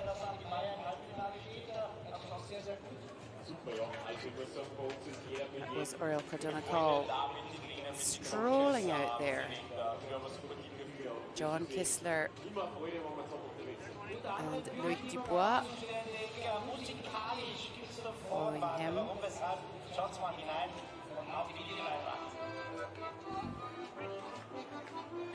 Nikita Filipov, individual neutral athlete. Here we have the very familiar yellow helmeted Thibaut Anselme. Max Drian of Belgium giving himself a last-minute pep. I was going to say pep talk, but it was more of a pep yell.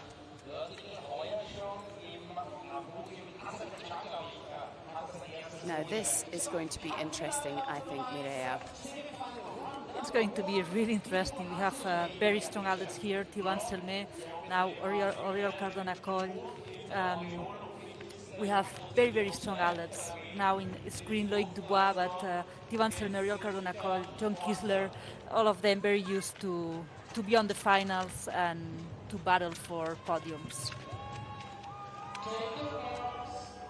And Nikita Filipov and Maximilian Duchapois. And they're off, and nothing short of what we might have expected. A very, very explosive start, as Ariel Cardona-Coll takes the lead ahead of the two Swiss athletes. What a start from Oriol Cardona-Coll, very, very powerful.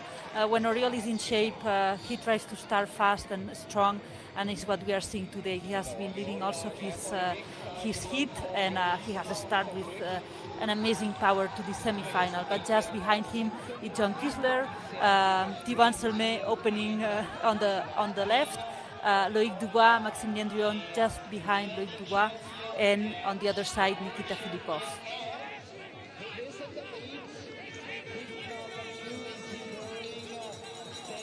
It is Oriol Cardona-Coll ahead of John Kissler, Thibaut Anselmet. Max Drion has gone into fourth, ahead of Loïc Dubois and Nikita Filipov. They're quite tight, these transition zones. I think these are probably some of the tightest, trickiest ones we've seen all season. Yes, totally. They are quite tight, and there's a bit of a strategy, or a lot of strategy on the placement, on the transitions. It's quite important here in this transition that we have just seen, on this one that we are going to see on the last one. Well, basically on all the transitions, the placement is quite important. As Oriol Cardona-Coll comes in, gets that top spot on the inside corner. Thibaut Anselmet takes off after him, just ahead of John Kissler. He would keep it. Nikita Filipov, who you can see does not quite have the same, shall we say, sophisticated technique as the more experienced ski mountaineers, but my word, he's strong. Yeah, I mean, he's a raw talent. It's his first season in a sprint races, already on semifinals. So this shows that this athlete has a bright future if he keeps investing time to this discipline. And this is going to be exciting because we've seen some overtaking on this particular spot here, but Thibaut Anselmet is still ahead in second spot. Nikita Filipov looking a little dangerous to John Kissler if he doesn't keep his wits about him. Oriol Cardona-Coll takes first place in the semi-final. Thibaut Anselmet, John Kissler, Nikita Filipov.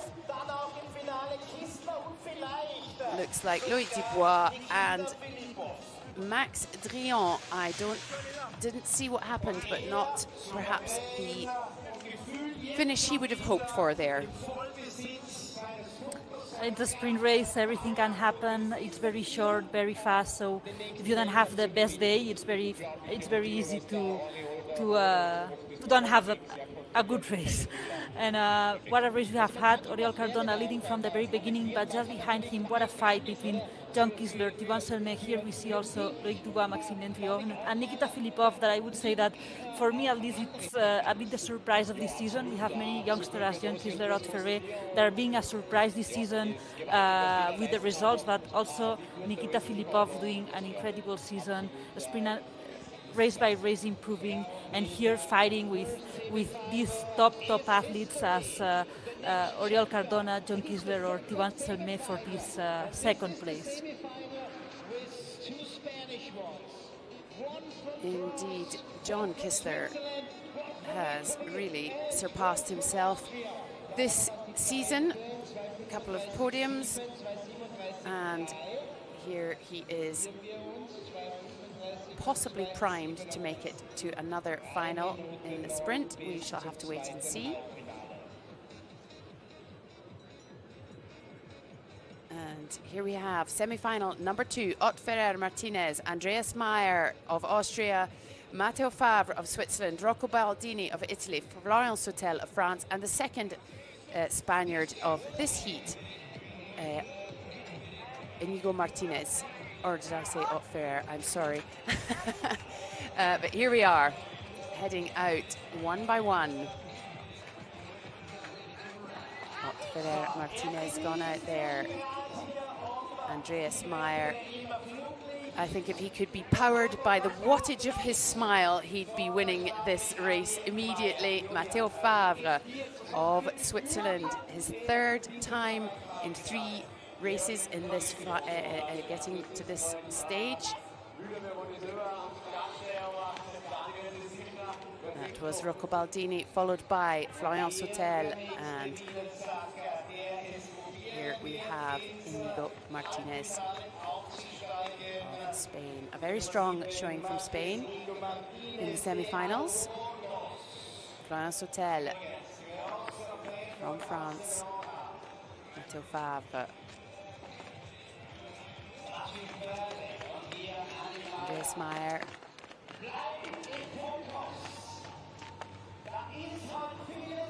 Ferrer Martinez with that knee brace back on again, I see. Rocco Baldini.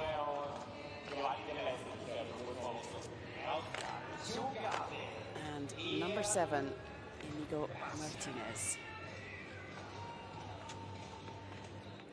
Es sind die Heroes in dieser Sportart Sprint. Möglicherweise diejenigen, die nächstes Jahr nicht nur zu olympischen Ehren, sondern vielleicht auch zu olympischen Medaillen sprinten werden.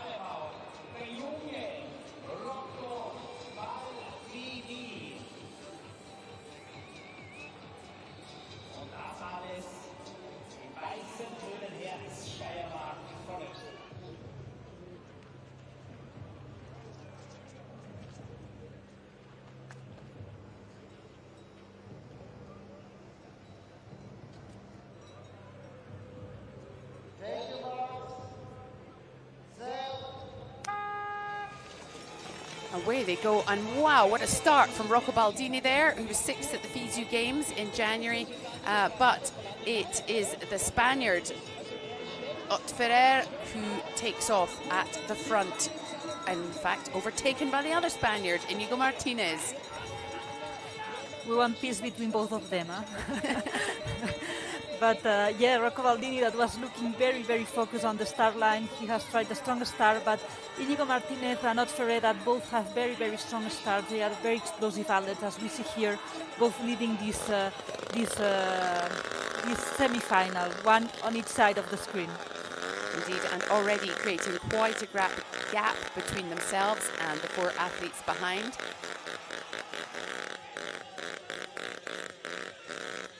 And here we hear in the background again the great natural phenomenon of the Alpine chainsaw, cheering them on as Inigo Martinez comes in first. Ott Ferrer behind him, and has not had as strong a transition there.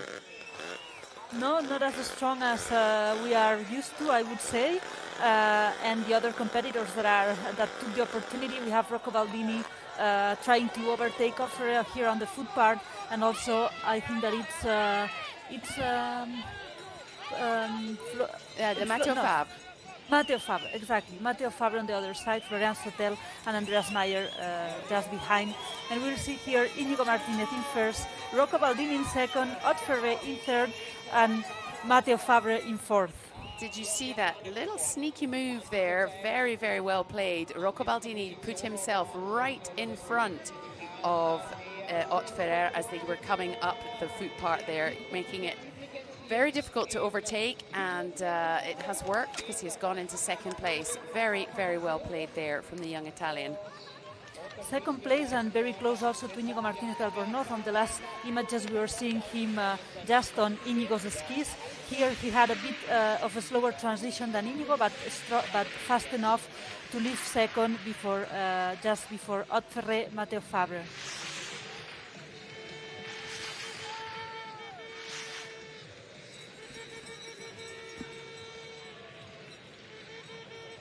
A little wobble there from Rocco Baldini. Just needs to make it safely across in second. Inigo Martinez, followed by Rocco Baldini, Ott Ferrer, Matteo Favre, Andy Meyer in front of the home crowd, I beg your pardon, and then, yes, and Florian Sautel.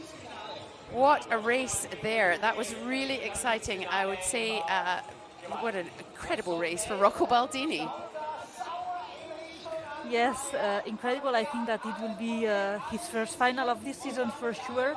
I don't know if he has been in another senior final before, as he's still under 23.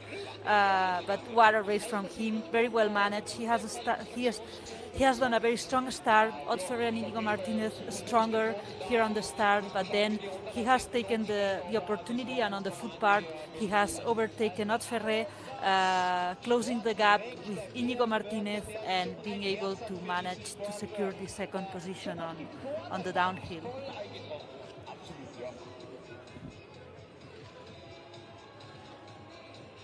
I think we can probably safely say that it will be Rocco Baldini's first senior final.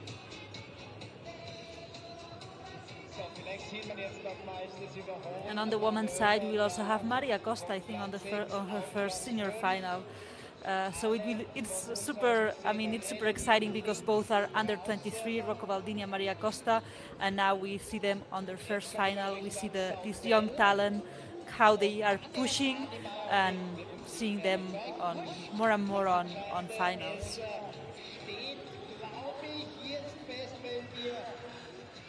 Indeed. Well, here we can see that John Kistler and Nikita Filipov from that same fast first semi-final have made it through to very exciting indeed, with some different names than we might normally see up there on a final for the men. Yes, also first final for Nikita Filipov. So it's very exciting because we see, as I was just saying, we see the young talent and the new talent pushing and getting into the final, also putting battle there. But first of all, it is the women, and it is an absolute cracker. Emily Harrop, Caroline Ulrich, Marion Faton, Julia Murada, Ana Alonso Rodriguez,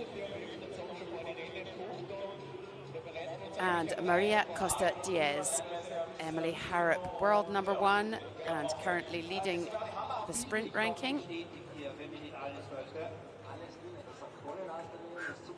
Caroline Ulrich of Switzerland, under 23 world champion.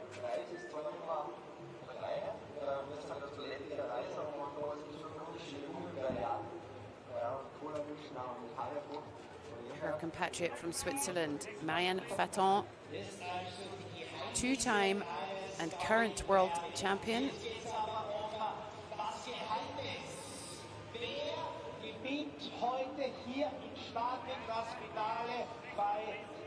Julia Murada of Italy,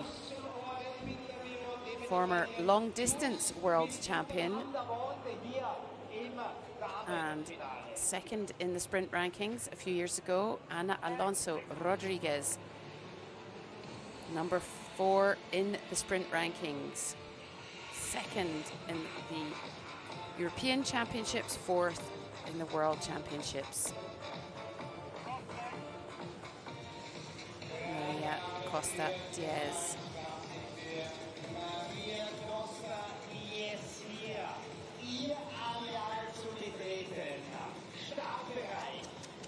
No higher than 12th this season, so this is a very big step for this youngster.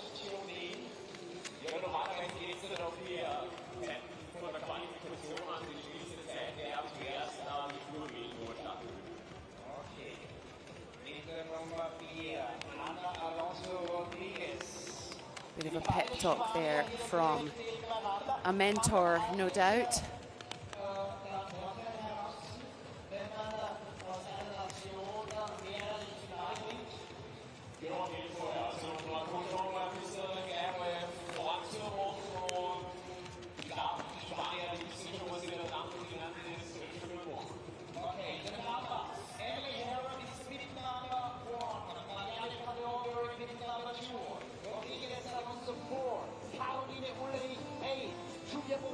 Caroline Ulrich won this final last year, beating Emily Harrop by 0.29 of a second. It was incredibly exciting. Maria Faton was third.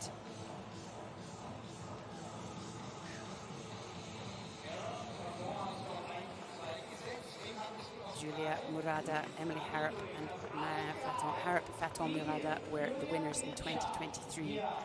So lots of experience on this start line.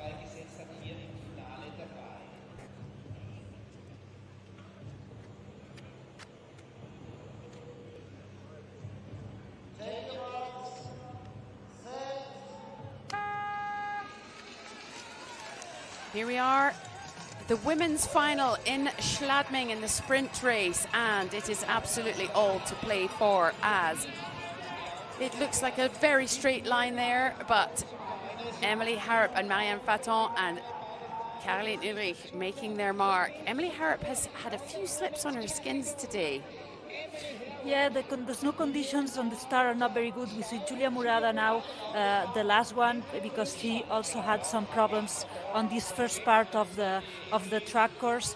And we see Marianne Faton that just took all in the left track, because I think that the snow was better. So a bit of a strategy here on this first part of the sprint track course, where we see some movements. Marianne Faton really played it really well, going into the left for better snow. And then we have and we saw Julia Murada that had some problems there. And we see now on sprints Marianne Faton in first, Emily Harrop in second, Caroline Ulrich in third, Anna Alonso in fourth, Maria Costa in fifth, and Julia Murada in sixth, closing the group.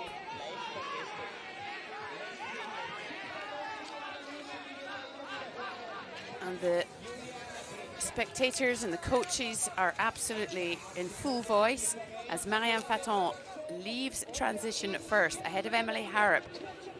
Caroline Ulrich a little bit slower. In fact, I thought both Anna Alonso and Caroline Ulrich were not in their fastest form there, but it is Anna Alonso ahead of Caroline Ulrich. Look at Emily Harrop go. Oh my word. I think that Marianne Faton has lost one ski. She has one ski that is not well packed on the backpack, so this is why also she has had to slow down here on the foot part. Let's see if here the transition she can solve it quite fast, because it's now Emily Harrop in first, Anna Alonso that is taking the opportunity of Marianne Faton, a little mistake, in second, Marianne Faton here that lost a bit of time in third, Caroline Ulrich a bit slower on the transition in fourth, and Maria Costa in fifth, Julia Murada in sixth. But Marianne Faton coming back strong. Anna Alonso not slow, but being put into reverse there practically by Marianne Faton. Emily Harrop very swift, and despite a few slips, more than I would have imagined her to be doing on her skins, out there first. Marianne Faton fumbling over her poles, Anna Alonso right behind her. It's going to come down to the ski down here. Both of these women exceptionally talented skiers, and so Marianne Faton will be trying to hold off as Anna Alonso powers behind her. As they come down here, Emily Harrop looking very, very far in the distance. As she wins, Emily Harrop makes it 5 out of 5 World Cup wins this season. The world champion Marianne Faton into second, Anna Alonso in third. What a race! Yeah, what a race, Marianne Faton and Anna Alonso in the podium. She lost the podium on the sprint world champs with a little penalization. So I'm very happy also for her that she took her revenge here and she could step into this third place of the podium. And Marianne Faton, breathtaking when she lost the ski on the foot part, but she managed it so well, and she managed to still finish second, and Emily Harrop, as always, a superb athlete, finishing in first. And Anna Alonso giving Maria Costa Diaz so many congratulations, because what a fantastic result for this young athlete, making it to the final of a World Cup sprint race in such incredible company. Yes, and I hope that it's the first of many. She's still very young, and already in a final. For sure that she has talent to be also in many finals in the future. Such tricky conditions. You can see Julia Murada really slipping there. Emily Harrop slipping on this snow.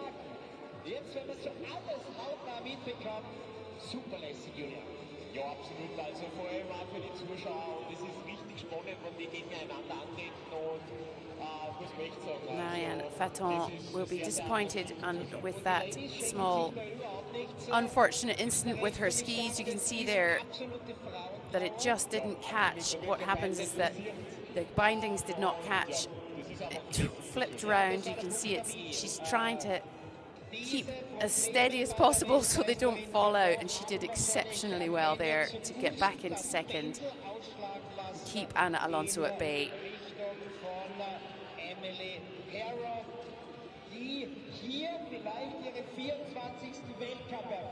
Emily Harrop takes her 5th out of 5 wins in the World Cup. Marianne Faton is the only person to have beaten her this season at the World Championships last week, goes into second. Ana Alonso Rodriguez, vindicated after her penalty at the World Championship, takes third. Caroline Ulrich into fourth after her win last year. Maria Costa Diaz, in her first senior final, goes into fifth, and Julia Murada brings up the rear in 6th place. A very great, nice, wonderful, fast and insane machine. Emily Harrop, Marianne Faton und eben auf 3 unsere Spanier.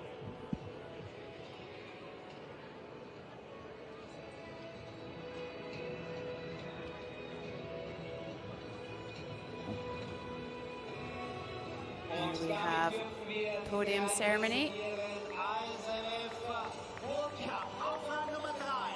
France, Switzerland and Spain, the power 3 nations at the moment.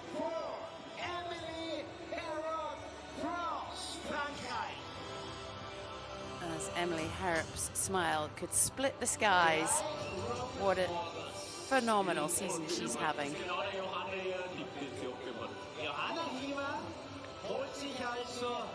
Die 100 € von dir, Julia.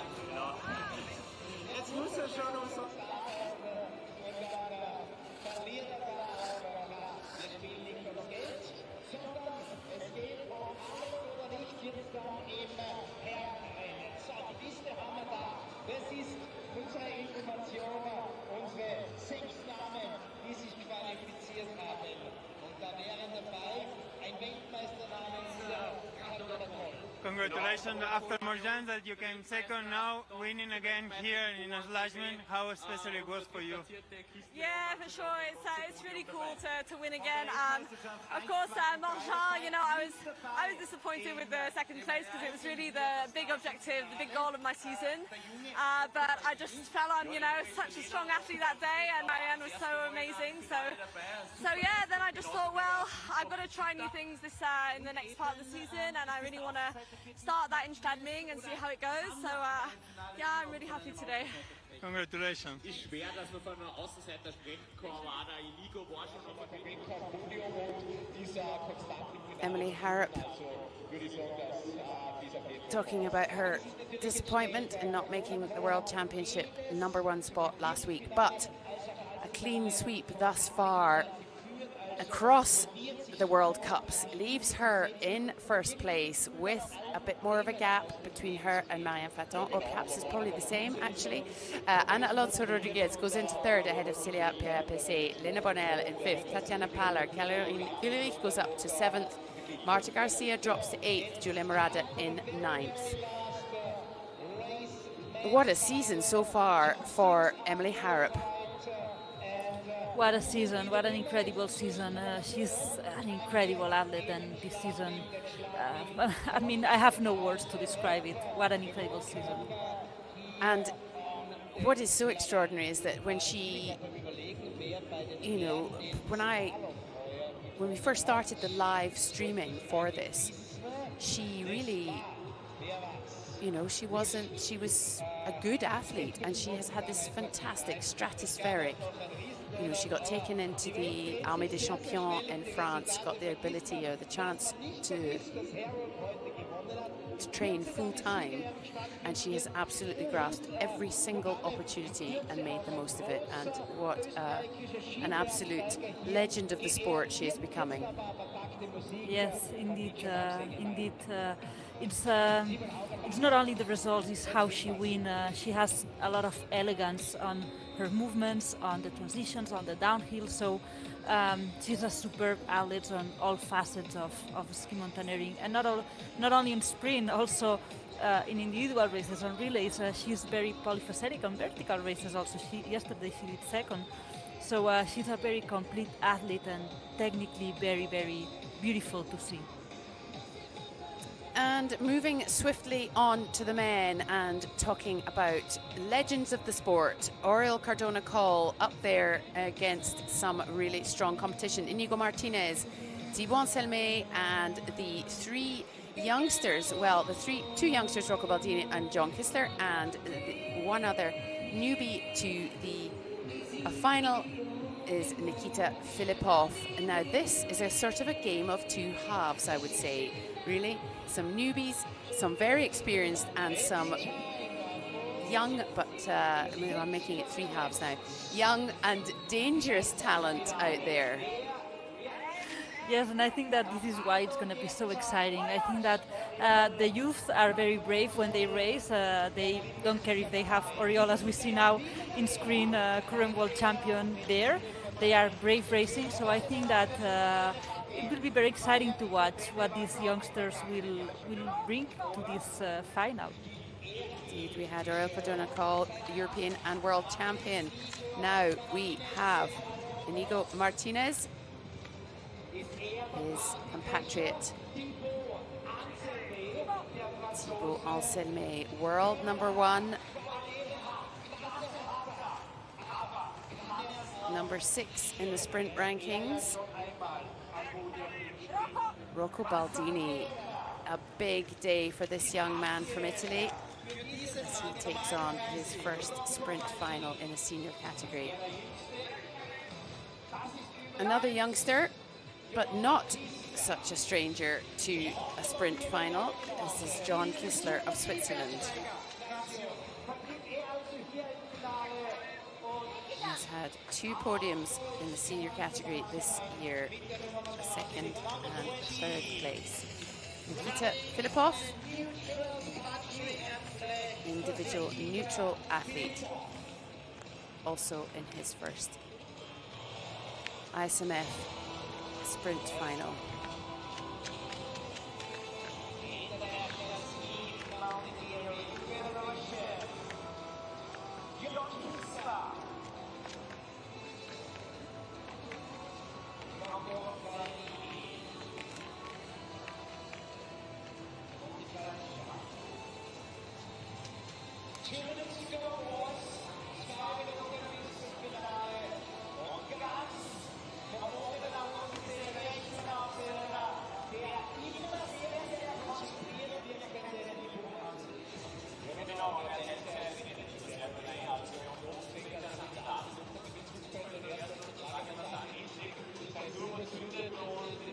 Moments away now from the men's final here in Schladming, the last race of the night under the spotlights in this iconic venue.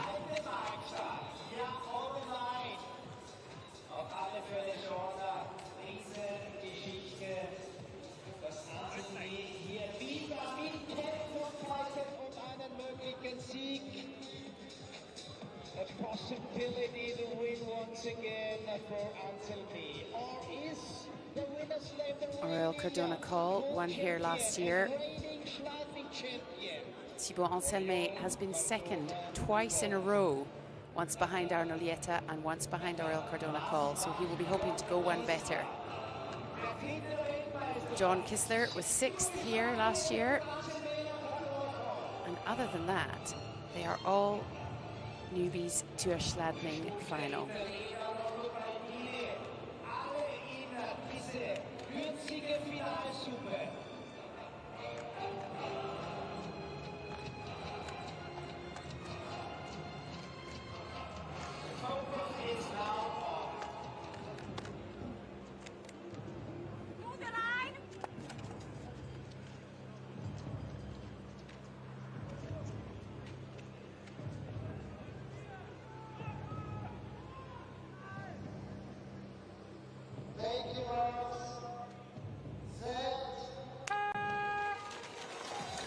away they go. A very fast start there out of the gates from Nikita Filipov.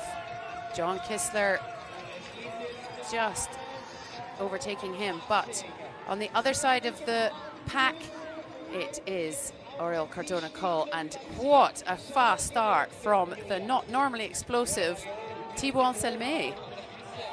No, normally, but on these last races more and more, so I think that we will have to stop using not explosive in the starts, because on these last races it has been amazing. Thibaut Anselme has done a big step forward on the starts, and what a strong start also from Thibaut Anselme. Indeed, Oriol Cardona-Coll just ahead of Thibaut Anselme. And Inigo Martinez, that had a problem there. He lost a ski, he had to stop and to put again the ski, so now he's behind the pack, the group. So it is Oriol Cardona-Coll, Thibaut Anselme, John Kissler, Nikita Filipov, Inigo Martinez and Rocco Baldini, as John Kissler took a slight slip there coming onto the foot pack. And Oriol Cardona-Coll exercising his superpower in the boot pack, but look at Thibaut Anselme go. Yes, and just behind them, there will be, I think, a close battle between John Kissler and Nikita Filipov that are arriving now in the transition area. So for the first place, we have Oriol Cardona leaving the transition zone side by side with Thibaut Anselme fighting for this first place. But for the third place, we have Nikita Filipov and John Kissler also side by side. And this is going to be absolutely thrilling. Look at them go. We've got to see. Oh, a little bit slower perhaps for Thibaut Anselme. Yes, but not by much. He's going to have to ski for his life if he wants to avoid it being the same result as last year here in Schladming, as Oriol Cardona-Coll takes off first ahead of Thibaut Anselme, who is skiing for the victory. But I don't feel like it's going to be, he's going to get the chance to overtake, as Oriol Cardona-Coll comes down to make it 2 Schladming victories in a row. Thibaut Anselme, the bridesmaid for the 3rd year in a row here in Schladming, in 2nd place. 3rd for John Kissler, his 3rd podium of the season. Nikita Filipov in his first final comes in 4th. And a big, big smile there from Oriol Cardona-Coll, congratulating the competition.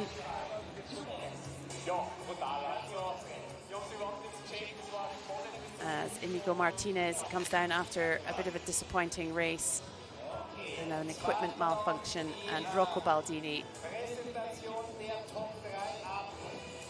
just a little bit more experience needed for this young man, but wow, he'll have gained absolutely masses today in that race.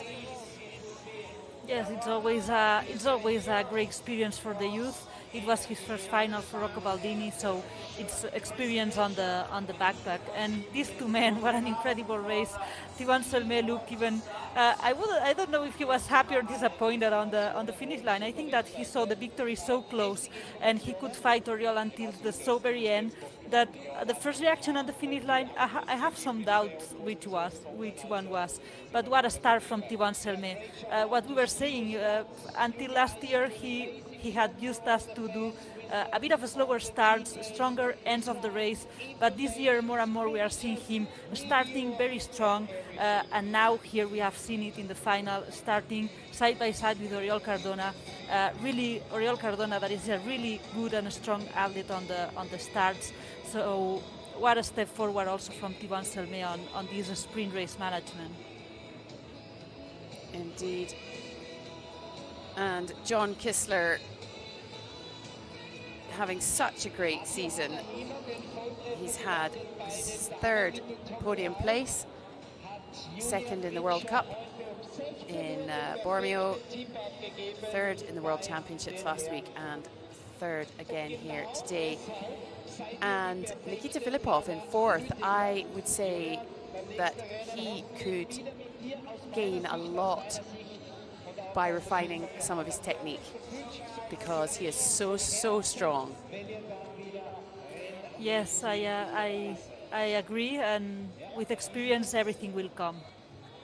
So here we are. Uriel Cardona takes the win. Once again, Schladming, Thibaut Anselme in behind him in second place. John Kissler in third. Nikita Filipov in fourth. Inigo Martinez and Rocco Baldini round out the final two of this men's final here in Schladming. What a fantastic evening of racing it's been. It's always such a privilege and a thrill to have a night race.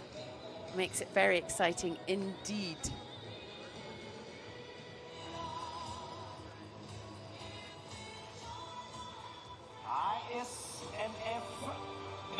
Here we are. Podium ceremony for Uriel Cardona in first. Thibaut Anselme from France in second, and third place for John Kissler of Switzerland. In his way, Uriel Cardona with the win.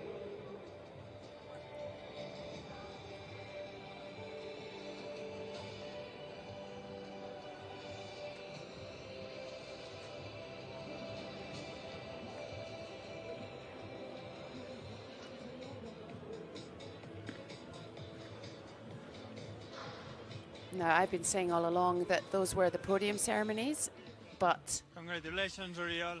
Again, winning here, how it's meaning for you, how it was the track? It means a lot. It's the third year that we've been racing here, and I'm happy to win again since last year. I like the track. It was very tactical. Yeah, and the ambient was super nice, and everything was really cool today. Congratulations. Thank you very much.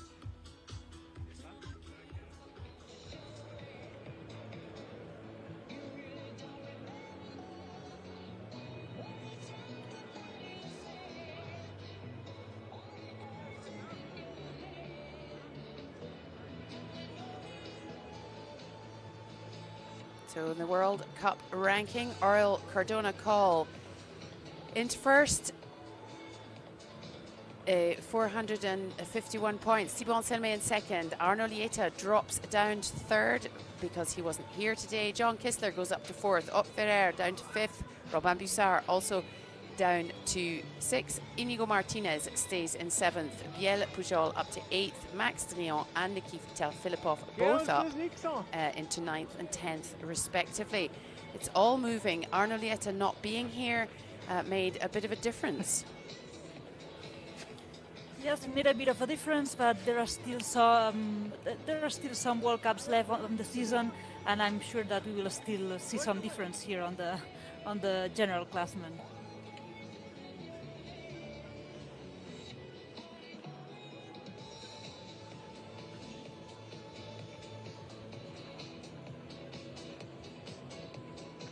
Now the standings of the day. It was a win for Emily Harp of France in the women's race, and for Uriel Cardona in the men's race. An absolute corker here in Schladming in Austria. And as I was about to say earlier, I had been saying that there's the podium ceremonies, but here in Austria, they like to do it slightly differently. They present us the three top athletes, and then they present us to them all over again.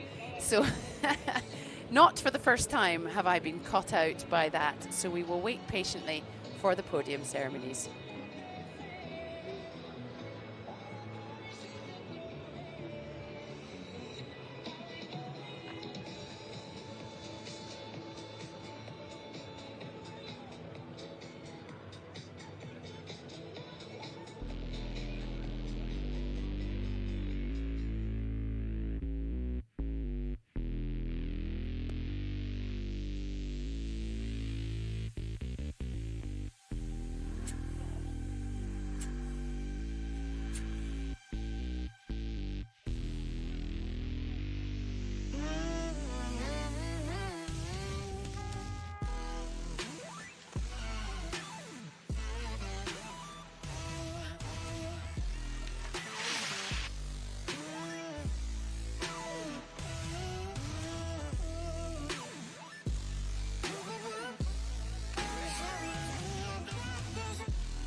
Teilnehmung mit Johanna Hiemer war er der erste Athlet, der Serious Skibo-Team und der Hannes Walder so viel getan hat für die Skisport.